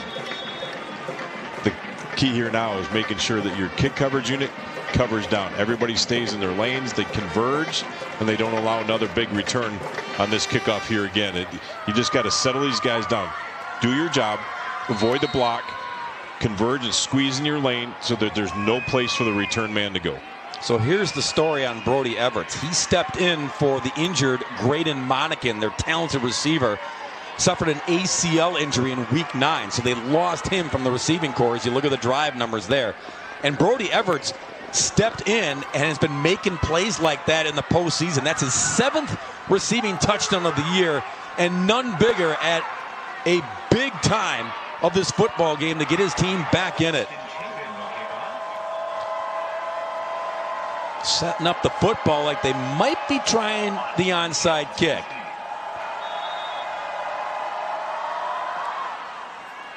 Gonna bang it on the rug and see if it takes a funky bounce. It does not. Fielded. And then out to the 45-yard line goes Ozier. Good to see him back in there. And I think they were hoping that the ball would maybe careen away from at least Hamilton for one, and then maybe back into play for the kick return team to do something with it. Yeah, well, kicking away from Hamilton was smart. I always seen the football takes funny bounces. That time it just kind of rolled right to him. It's sort of like a shortstop or second baseman just field and get positive yards. Now your defense has to create pressure, has to get into the backfield, get a stop behind the line of scrimmage, but you can't allow them to continue with the drive here now with 1:40 left in the third. Eddie Vincent, been a while since he's been out there. And brought down for a loss. Holder goes down. A couple of Blackhawks rather, jumping the gun to get in there, including Taden Holdorf. Great job of shedding some blocks, and if your defensive linemen engage long enough, linebackers can shoot gaps, but they got to get downhill. Holder and Selb, the two guys we talk about on offense a lot, are really good at putting the foot in the ground and getting north and south, shooting a gap and hitting it hard. Loss of a couple, 2nd and 12 for the Angels. Under a minute to go in the third. Vincent spinning around and chucking it, and incomplete, way over the head of Ozier, who was the closest Angel in the vicinity. A little miscommunication there. I think Vincent thought he was going to go deep. He broke off the route because the defender was still with him. He couldn't get over the top side. Ball just sailed over his head. Just again, receiver seeing one thing, quarterback seeing another. Just miscommunication. Critical third down here right now, Bob, for this defense, for the Blackhawks. They're 3rd and 12. They got to find a way to get a stop. Keep them back deep where they don't have a chance to go for a first down. Their first drive of the game was the only 3 and out they've had so far. Trying to avoid it here on 3rd down and 12. Vincent, pressure coming. In the blender. Throws and got it away. Almost intercepted as Vincent went down hard. Great pressure coming on the outside edge. He starts to drift away from it. Defensive end on the other side starts coming at him. He's got to peel out of that. He's in trouble right from there. But again, taking an angle where he can't get outside that edge and forces a quick throw down and away. Great defensive stop there by the Blackhawks. That was Andrew Thompson all over Eddie Vincent Jr. And Isaac Cantu lining up to punt for the first time tonight. St. Catherine's doesn't do this too often either.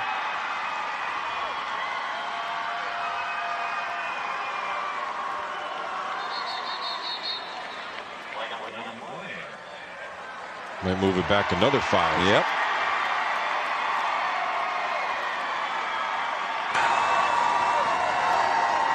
Fair ball, foul. False start on the offense. 5-yard penalty. Still 4th down. So Cantu will back up 5 more. Snap this ball now from the 39-yard line.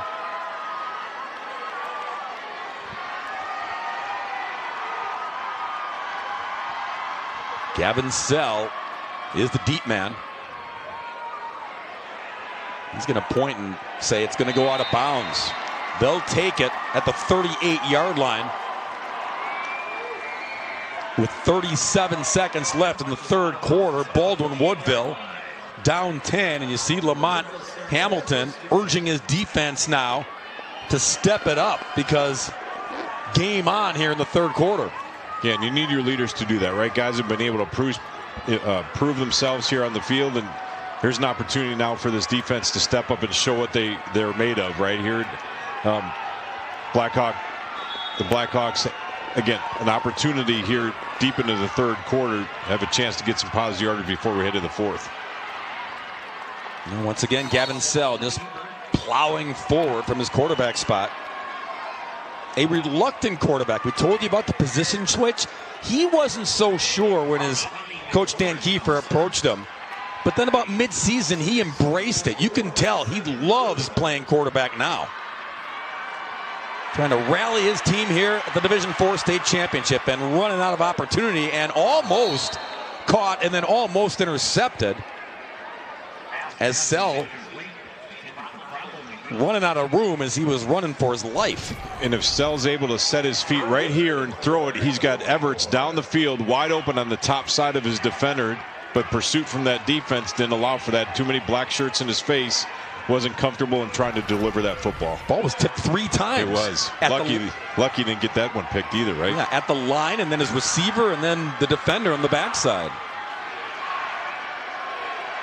3rd and 4 for Baldwin Woodville. Final play of the 3rd quarter, we shall see.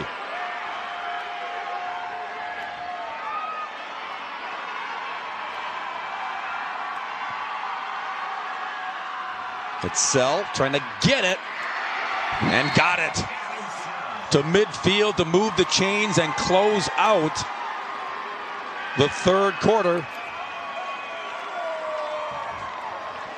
Our score, Racine St. Catherine's 26, Baldwin Woodville 16. 4th quarter to decide the Division IV state championship. Now a message from your local station. This is your WIAA network affiliate.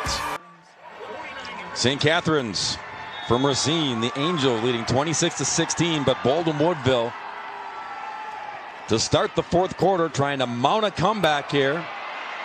Gavin Sell runs to the right. Marker comes in from the backfield. Might be a hold on the edge and wipe this out.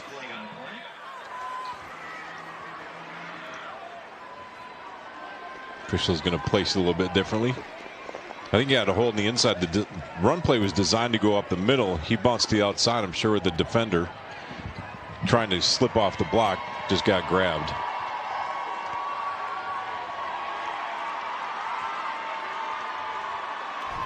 Sean Umlin with the call. Nelly's going to break it down. Yeah, right there, right in the middle. You see the jersey gets on the offense. 10-yard penalty from the previous spot.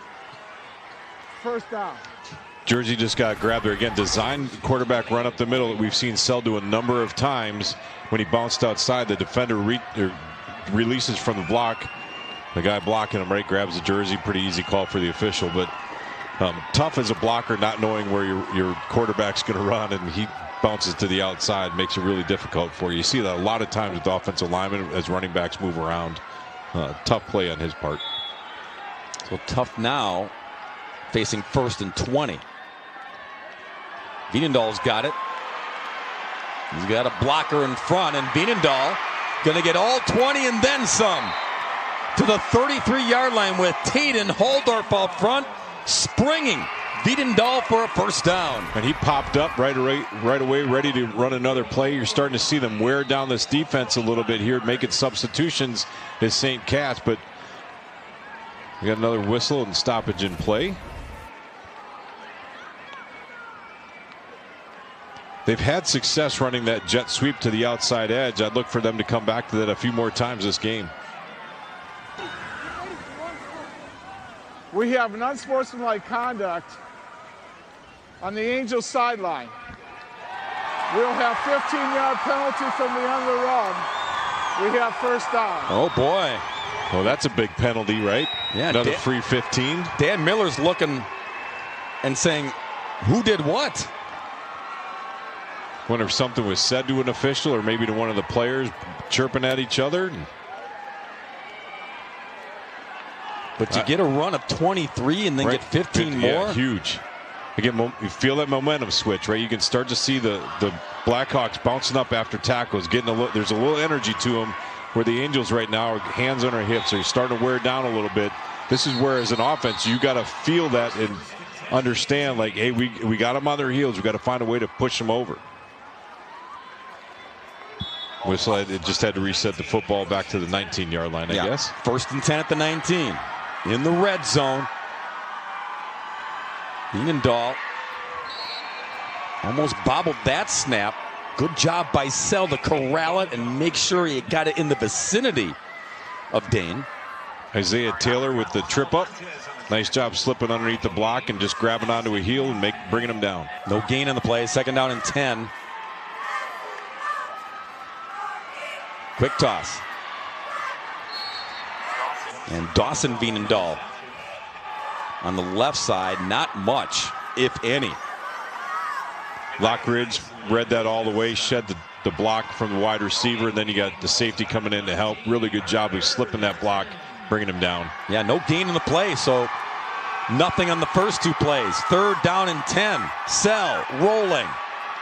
Wants to throw. Will throw. Got his man at the 7. And bang down 1st and goal. James Kropelnicki, the big tight end, was there to help the cause. Sell missed him initially wide open. We can't quite see it off the screen, but he was open. He was black shirts again in front. He throws it back. Throw your receiver over. Throw it back towards the field, away from the defenders. Great job on his part. 1st and goal. Sell trying to spin his way through the black jerseys. Makes his way to the 2.5 yard line. Running hard, feeling it. He's feeling it. Just keep feeding the horse.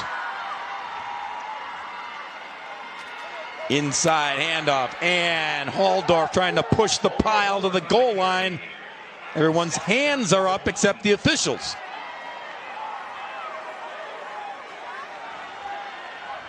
Inside the 1. Quick on the ball, see if they can catch the defense here a little bit out of sync. Sell, shotgun, 3rd and goal. Halldorf, touchdown! Not to be denied that time. The All-State running back pounds in an important touchdown for Baldwin Woodville.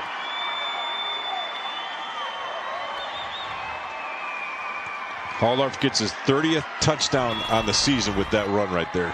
Pretty incredible. And here's that modified swinging gate, so to speak. We'll see what they come out of this. If Sell keeps it. If Halldorf takes it again. It's Sell. He's short. Yep. That would have made it a 2-point game where a field goal could potentially win it. Now you're going to need a touchdown if you're Baldwin Woodville, but oh my goodness, so much football left to be played here in Madison. Now a message from our statewide sponsors. This is your WIAA network affiliates. 2024 WIAA Football Championships, brought to you by the Wisconsin DOT. 0 in Wisconsin. Together, we can save lives. 26-22. Game on here for the Division IV crown. Bob, just taking a look at some of the stats here. Baldwin Woodville's outgained Racine St. Cats here in the second half. 200 to 50. 200 yards to 50 yards. More importantly, they've converted on 8 of 12 third down conversions to keep drives alive. They've overcome those turnovers, and they've made this game now close by 4 points. Got a heck of a ball game here, finishing up the last 10 minutes. On the ground, they avoid Hamilton again. Ozier's got it. And he'll be wrestled down at the 40-yard line.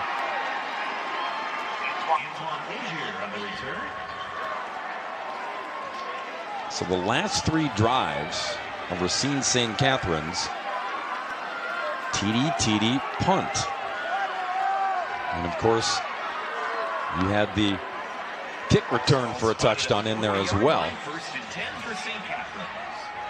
But Baldwin Woodville has been able to really answer. stepped up, right? Coach talked about that. Come on, we've been here before. We're not backing down. We're not afraid of this. And they've proven that here so far in the second half. Direct snap to Hamilton. Lamont has done so much damage tonight. If you can keep him corralled inside the tackles, you're fine. It's when he bounces outside or a quick cutback that he's trouble. If you can harness that, right, you've got good things happen defensively. All that was a 5-yard gain, right? That's a big first down gain. Defense just has to get some penetration, see if they can get somebody slipping a block, and force him to just hesitate again where that pursuit can go. And now Hamilton will go out to his receiver spot as Eddie Vinson will check back in to take snaps as the quarterback on 2nd down and 5.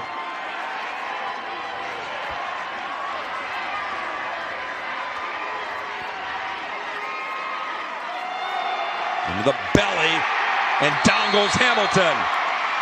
They suffocated number 7 on that play. And how good does that feel if you're this Blackhawks defense? Oh, great job of slipping the block. I think that was number 54. and Andrew Thompson engaging, shedding, and tossing the offensive lineman. Make some contact behind the line of scrimmage for a loss of 2. Thompson's been everywhere in the backfield. He's been getting the jump. And he's also the rah-rah kid right now, trying to get the crowd involved. Looking for a big stop here on 3rd down and 7.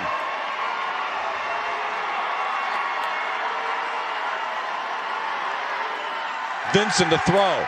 Over the middle, incomplete.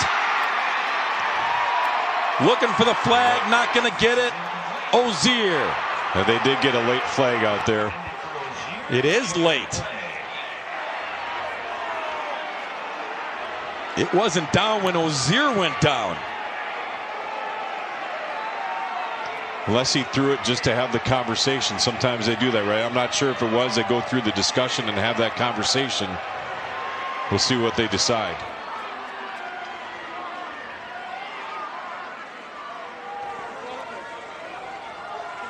Pass interference on the defense. 15-yard penalty.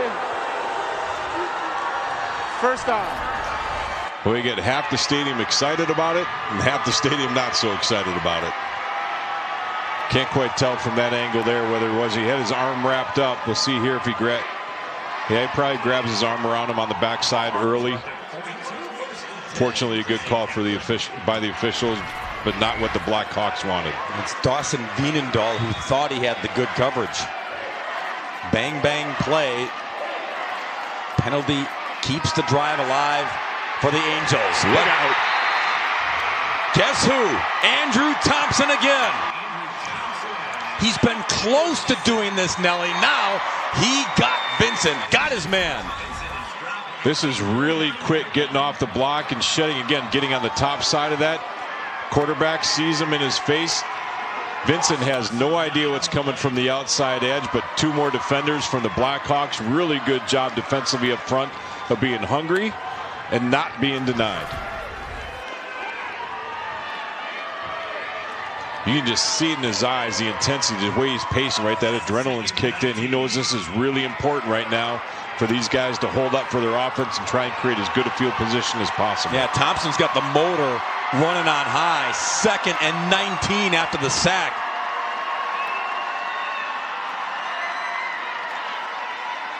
Lamont gonna throw it. Got his man. Catch made by Cantu on the toss by Lamont Hamilton.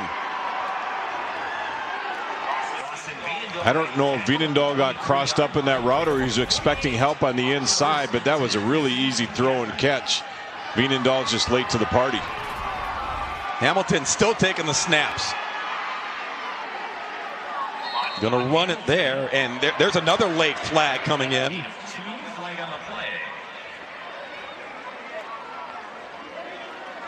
Boy, all of a sudden, a lot of laundry on the field here. Yeah, it was pretty clean first half and 3rd quarter. Now things are coming out. Personal foul, face mask. 58 Black. Ooh. Repeat the down. On offense, Nolan Pius, the guilty party. Don't see that too often. Not very often. Face mask, but on the right-hand side, that's a pretty good shot. Face mask or illegal hands to the face, whatever you want to call it. But yeah, he definitely grabbed that and pulled him down. That's a great call by the officials. Player safety, you got to feel it. If your hand's up there, you got to adjust your hand, but you can't drag a guy down by his head.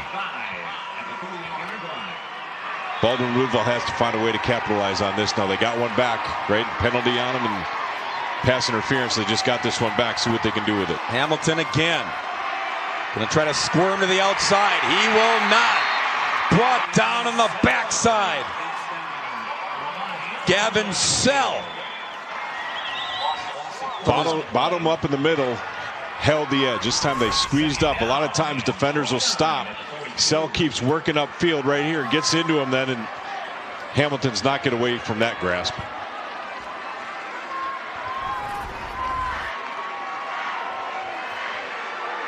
See the graphic at the bottom. That is correct. 2nd and 29.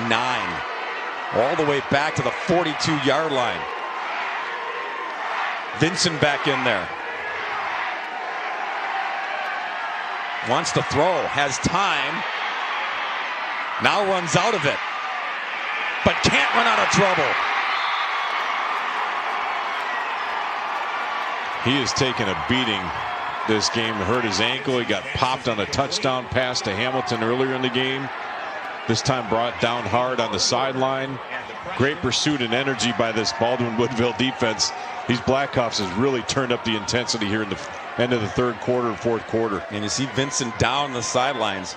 Got sandwiched over there, trying to buy as much time as possible. At this point, probably should have just thrown it away, but he's trying to make a play here. And then thrown down there by Taden Halldorf. And Woozy to even get up. Still on the sidelines.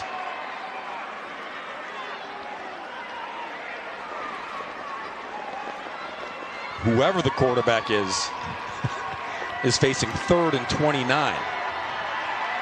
But Dan Kiefer talked about it in his interview coming out of half. Like, they've been in this situation before. We're not going to back down from it. Our guys know what to do, and they're proving them right here in the second half. Mariano Telemontes, who's a backup quarterback. Another flag on the play. We've got delay game. Legal substitution. All right. 12 men on the field. That's too many. It'll be 3rd. Let's see, math is hard, Nelly. 34, am I right? Yeah, I think so, yeah. So Telemontes, senior quarterback. Dan Miller, for now, will opt to put him in, trying to pick up this first down or pick up some yardage here instead of running Lamont Hamilton. Yeah, and I think that's a smart move, right? Give Hamilton an opportunity on the edge. This is where the Blackhawk defense can't fall asleep. It's 3rd and forever, but you got to make sure you play your defense accordingly. Hamilton looking his way, trying to get some separation. Goes up. Did he get it? Is it intercepted? No. Oh, he called him on the ground.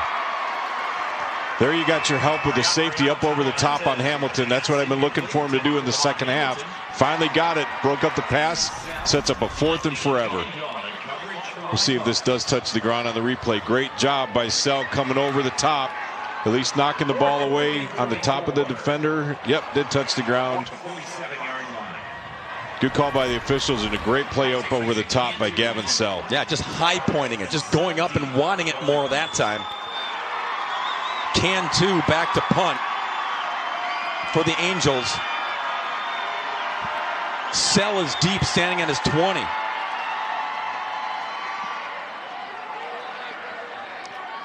Fair catch called for and made at the 18. Down by 4. Baldwin Woodville has the football. Now a message from our statewide sponsors. This is your WIAA network affiliates.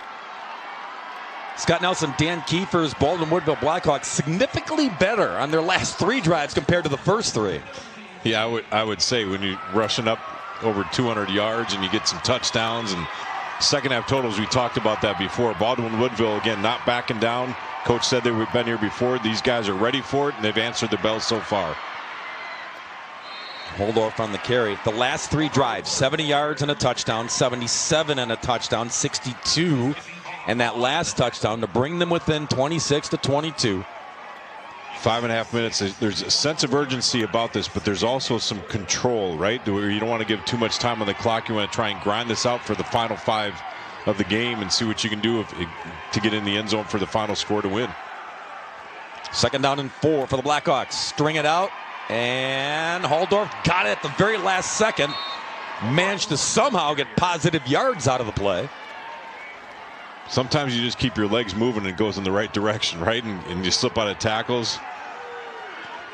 Sell held on to that for a long time. He almost got tackled by a defender with the ball still in his hands, and luckily Holdorf was able to yank it from him. Saw Tatum shaking off the pebbles and the rain, and he's a warrior. Going to need him on this drive. Got the first down at the 29-yard line. part two of the equation here, Scott Nelson. The defense. They've hung their hat on the defense, St. Cat's all season long. Can they come up with a critical stop? Well, I think we've seen the Blackhawks starting to wear them down here in the fourth quarter. Right now you start to see the depth, right? Makes a difference, offense and defense, with guys having to go both ways. Even though you want your playmakers out there, it makes a difference. Holdorf's got it. Nice cut back. Leans his way to the 34-yard line. All three timeouts available for both squads.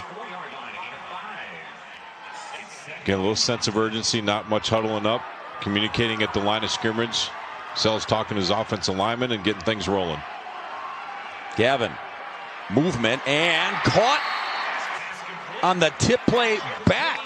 It came to Kropnicki. That time Sell on the scramble out, just trying to roll out, little time. That time he finds his receiver where he missed him before, had to throw it late. This time he was able to locate him early. Unfortunately for Kropnicki, that only counts as one catch. Yeah, tip drills to yourself. It's not 2 receptions. But he did get the first down at the 42. Big first down. Dienendahl in motion, runs through it, and Sell dragged down from behind. Brought down by Graber. And timeout called by Baldwin Woodville. That's their first. Timeout, Blackhawks. We were just talking a second ago, right? A little over 5 minutes on the clock. We just have 3:23 now, right? They've only gotten 2 first downs through that time. They're still on their zone, right? They got to tip it to the 50, past the 50, and get things rolling. But now with 3:23, there's a little bit more urgency. How did we get here, Nelly? Well, I got here driving through the snow, but in the game here, a lot of big-time plays, that's for sure. Hamilton, this is touchdown number 1. Got a few more to go for number 7. Here's another one right before the half. The floater made the adjustment. And then here comes the comeback by Baldwin Woodville as Gavin Sell found the end zone. Big time run there. And then to the air. Ballet-like moves by Everts to get in. And then pounding it in. Holdorf. Getting this one back to manageable. We didn't even show you all of his touchdowns. He's got 4, including a kick return for a touchdown. And yet they're still fighting to keep the lead here. 2nd down and 8. Sell spinning. And going to chuck it out of bounds. Good play there. Graber was all over him in hot pursuit. Good decision, but this sets up a 3rd and long. They're going to have to capitalize again on the game. They've been 9 of 13, but this one's the biggest one of the game right here. This is extremely important. They got to find a way to get 9 yards, right, to get past the sticks. Huge play call and huge execution now on the part of the Blackhawk offense.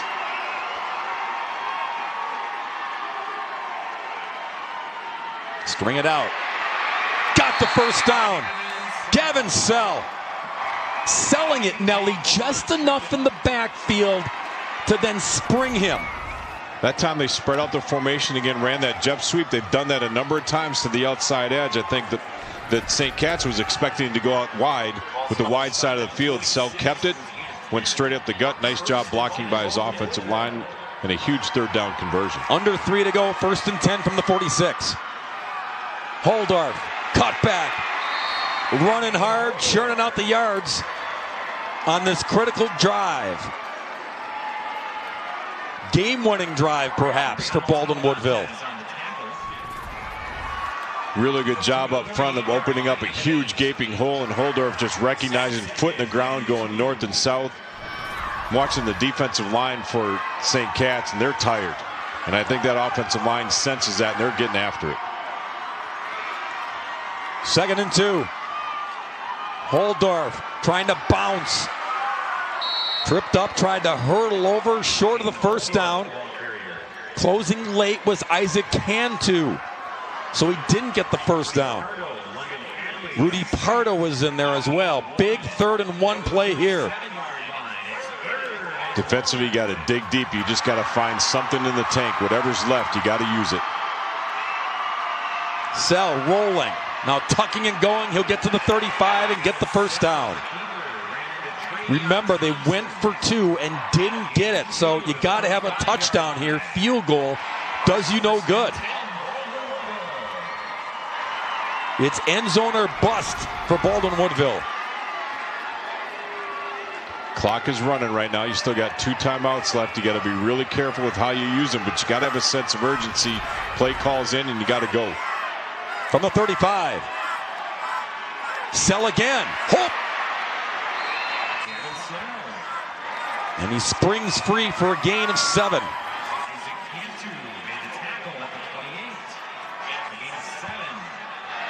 Clock is winding again here. You got to get on the ball and you got to go fast. Try and catch that defense on their heels. 2nd and 3. It's Sell again.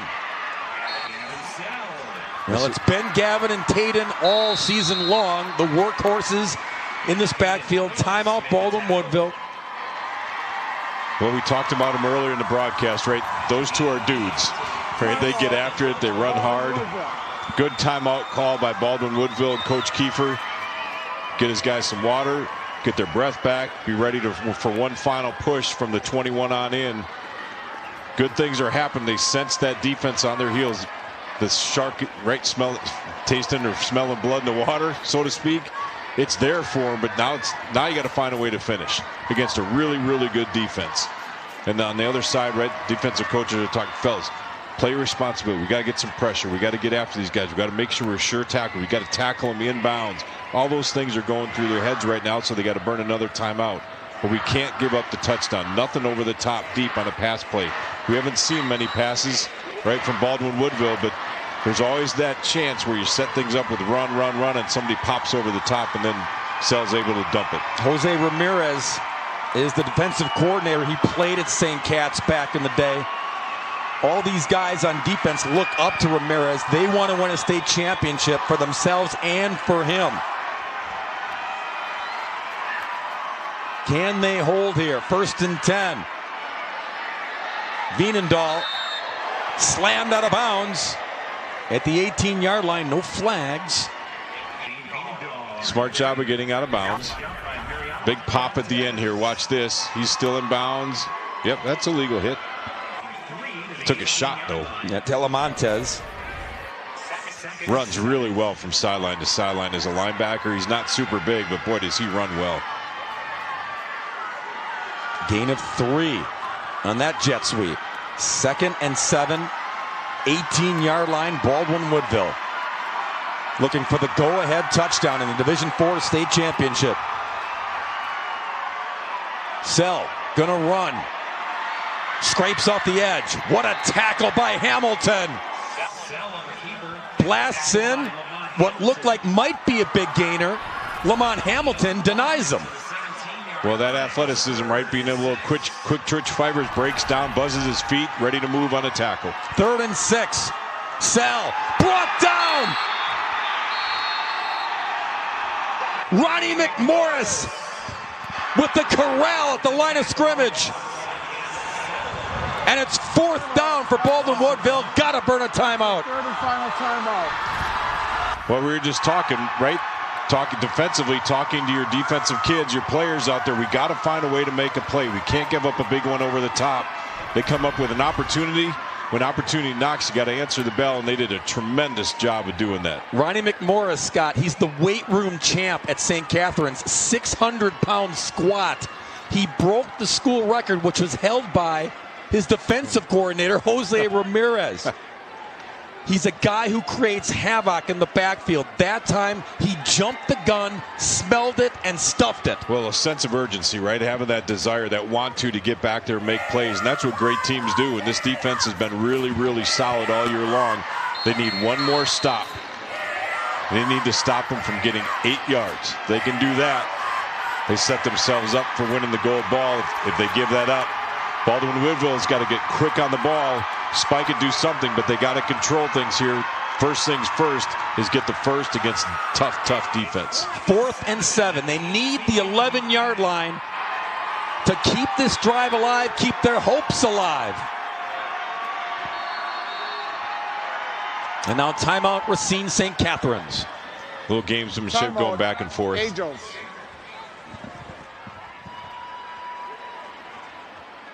We're going to cap off today's action with a barn burner here in Division 4. Wake up with us tomorrow morning, 10 a.m. We kick off Division 3. Going to be a doozy between Notre Dame and Catholic Memorial. Then Slinger, the unbeaten Owls, descend on Camp Randall to face Rice Lake and Muskego. And Bayport close it off in Division 1 tomorrow evening.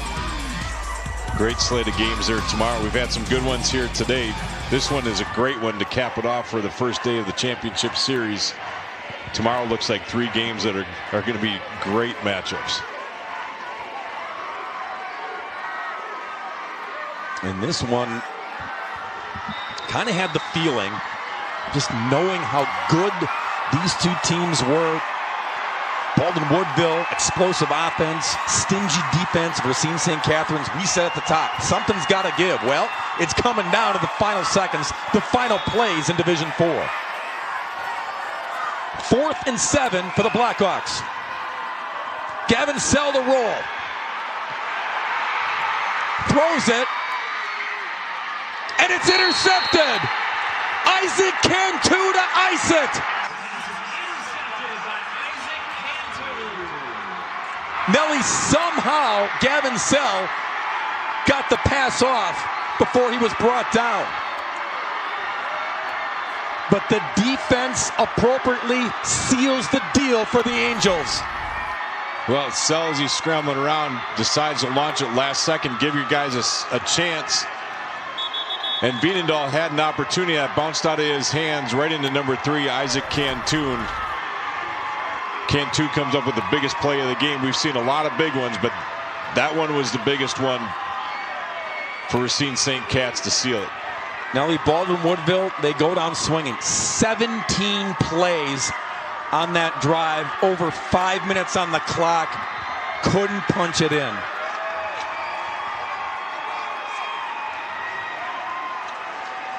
Our Wisconsin DOT play of the game.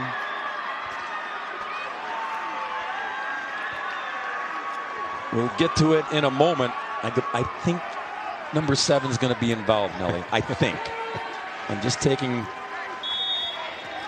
a guess.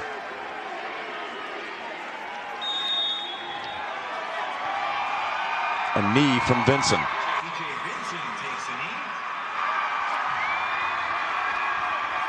And that will be our Wisconsin DOT play of the game.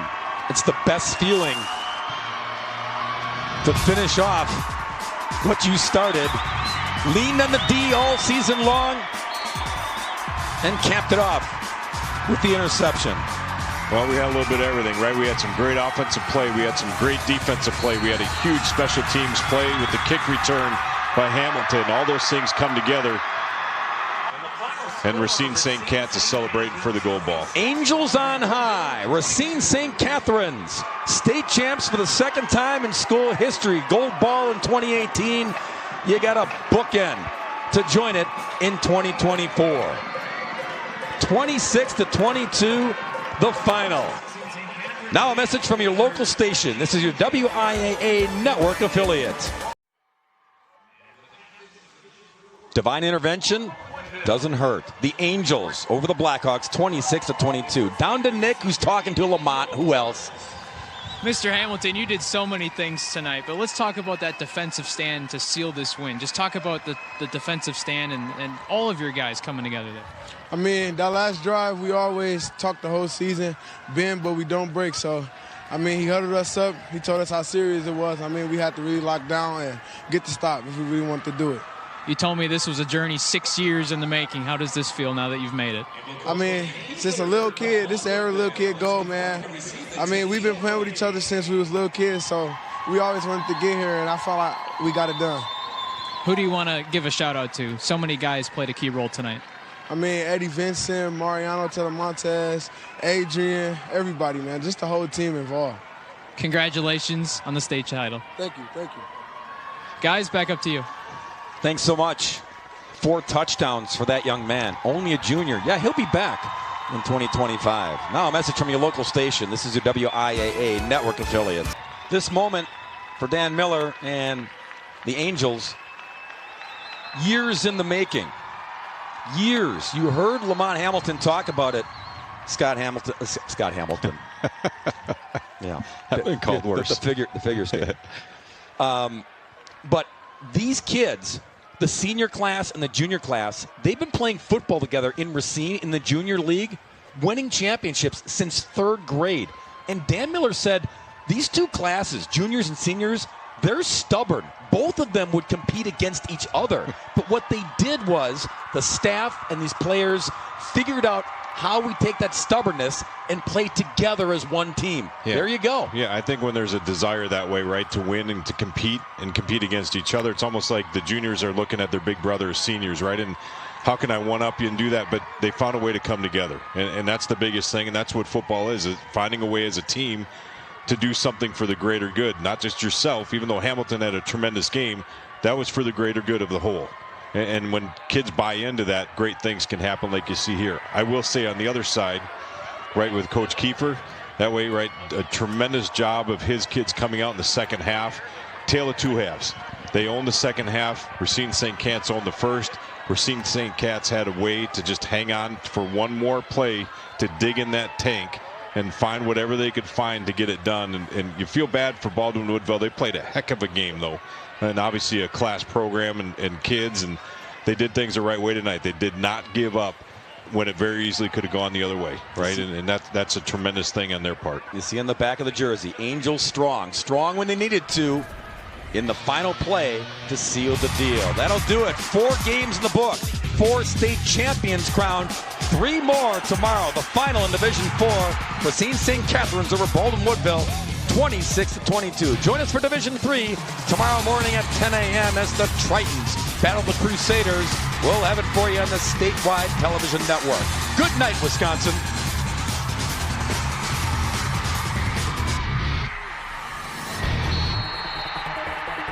The 2024 WIAA State Football Championships have been brought to you statewide by Menards. Save big money at Menards on all your home improvement needs.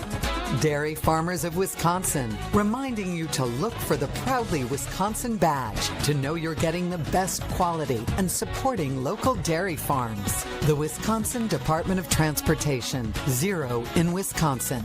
Together we can save lives. Rural Mutual Insurance Company. Premiums paid here, stay here to keep Wisconsin strong. A proud sponsor of the WIAA Rural Mutual Sportsmanship Award for over 50 years. Unauthorized use or rebroadcast of this program and live internet stream without the express written consent of Allen Media Group, Wisconsin Broadcast Division is strictly prohibited and a violation of U.S. copyright law.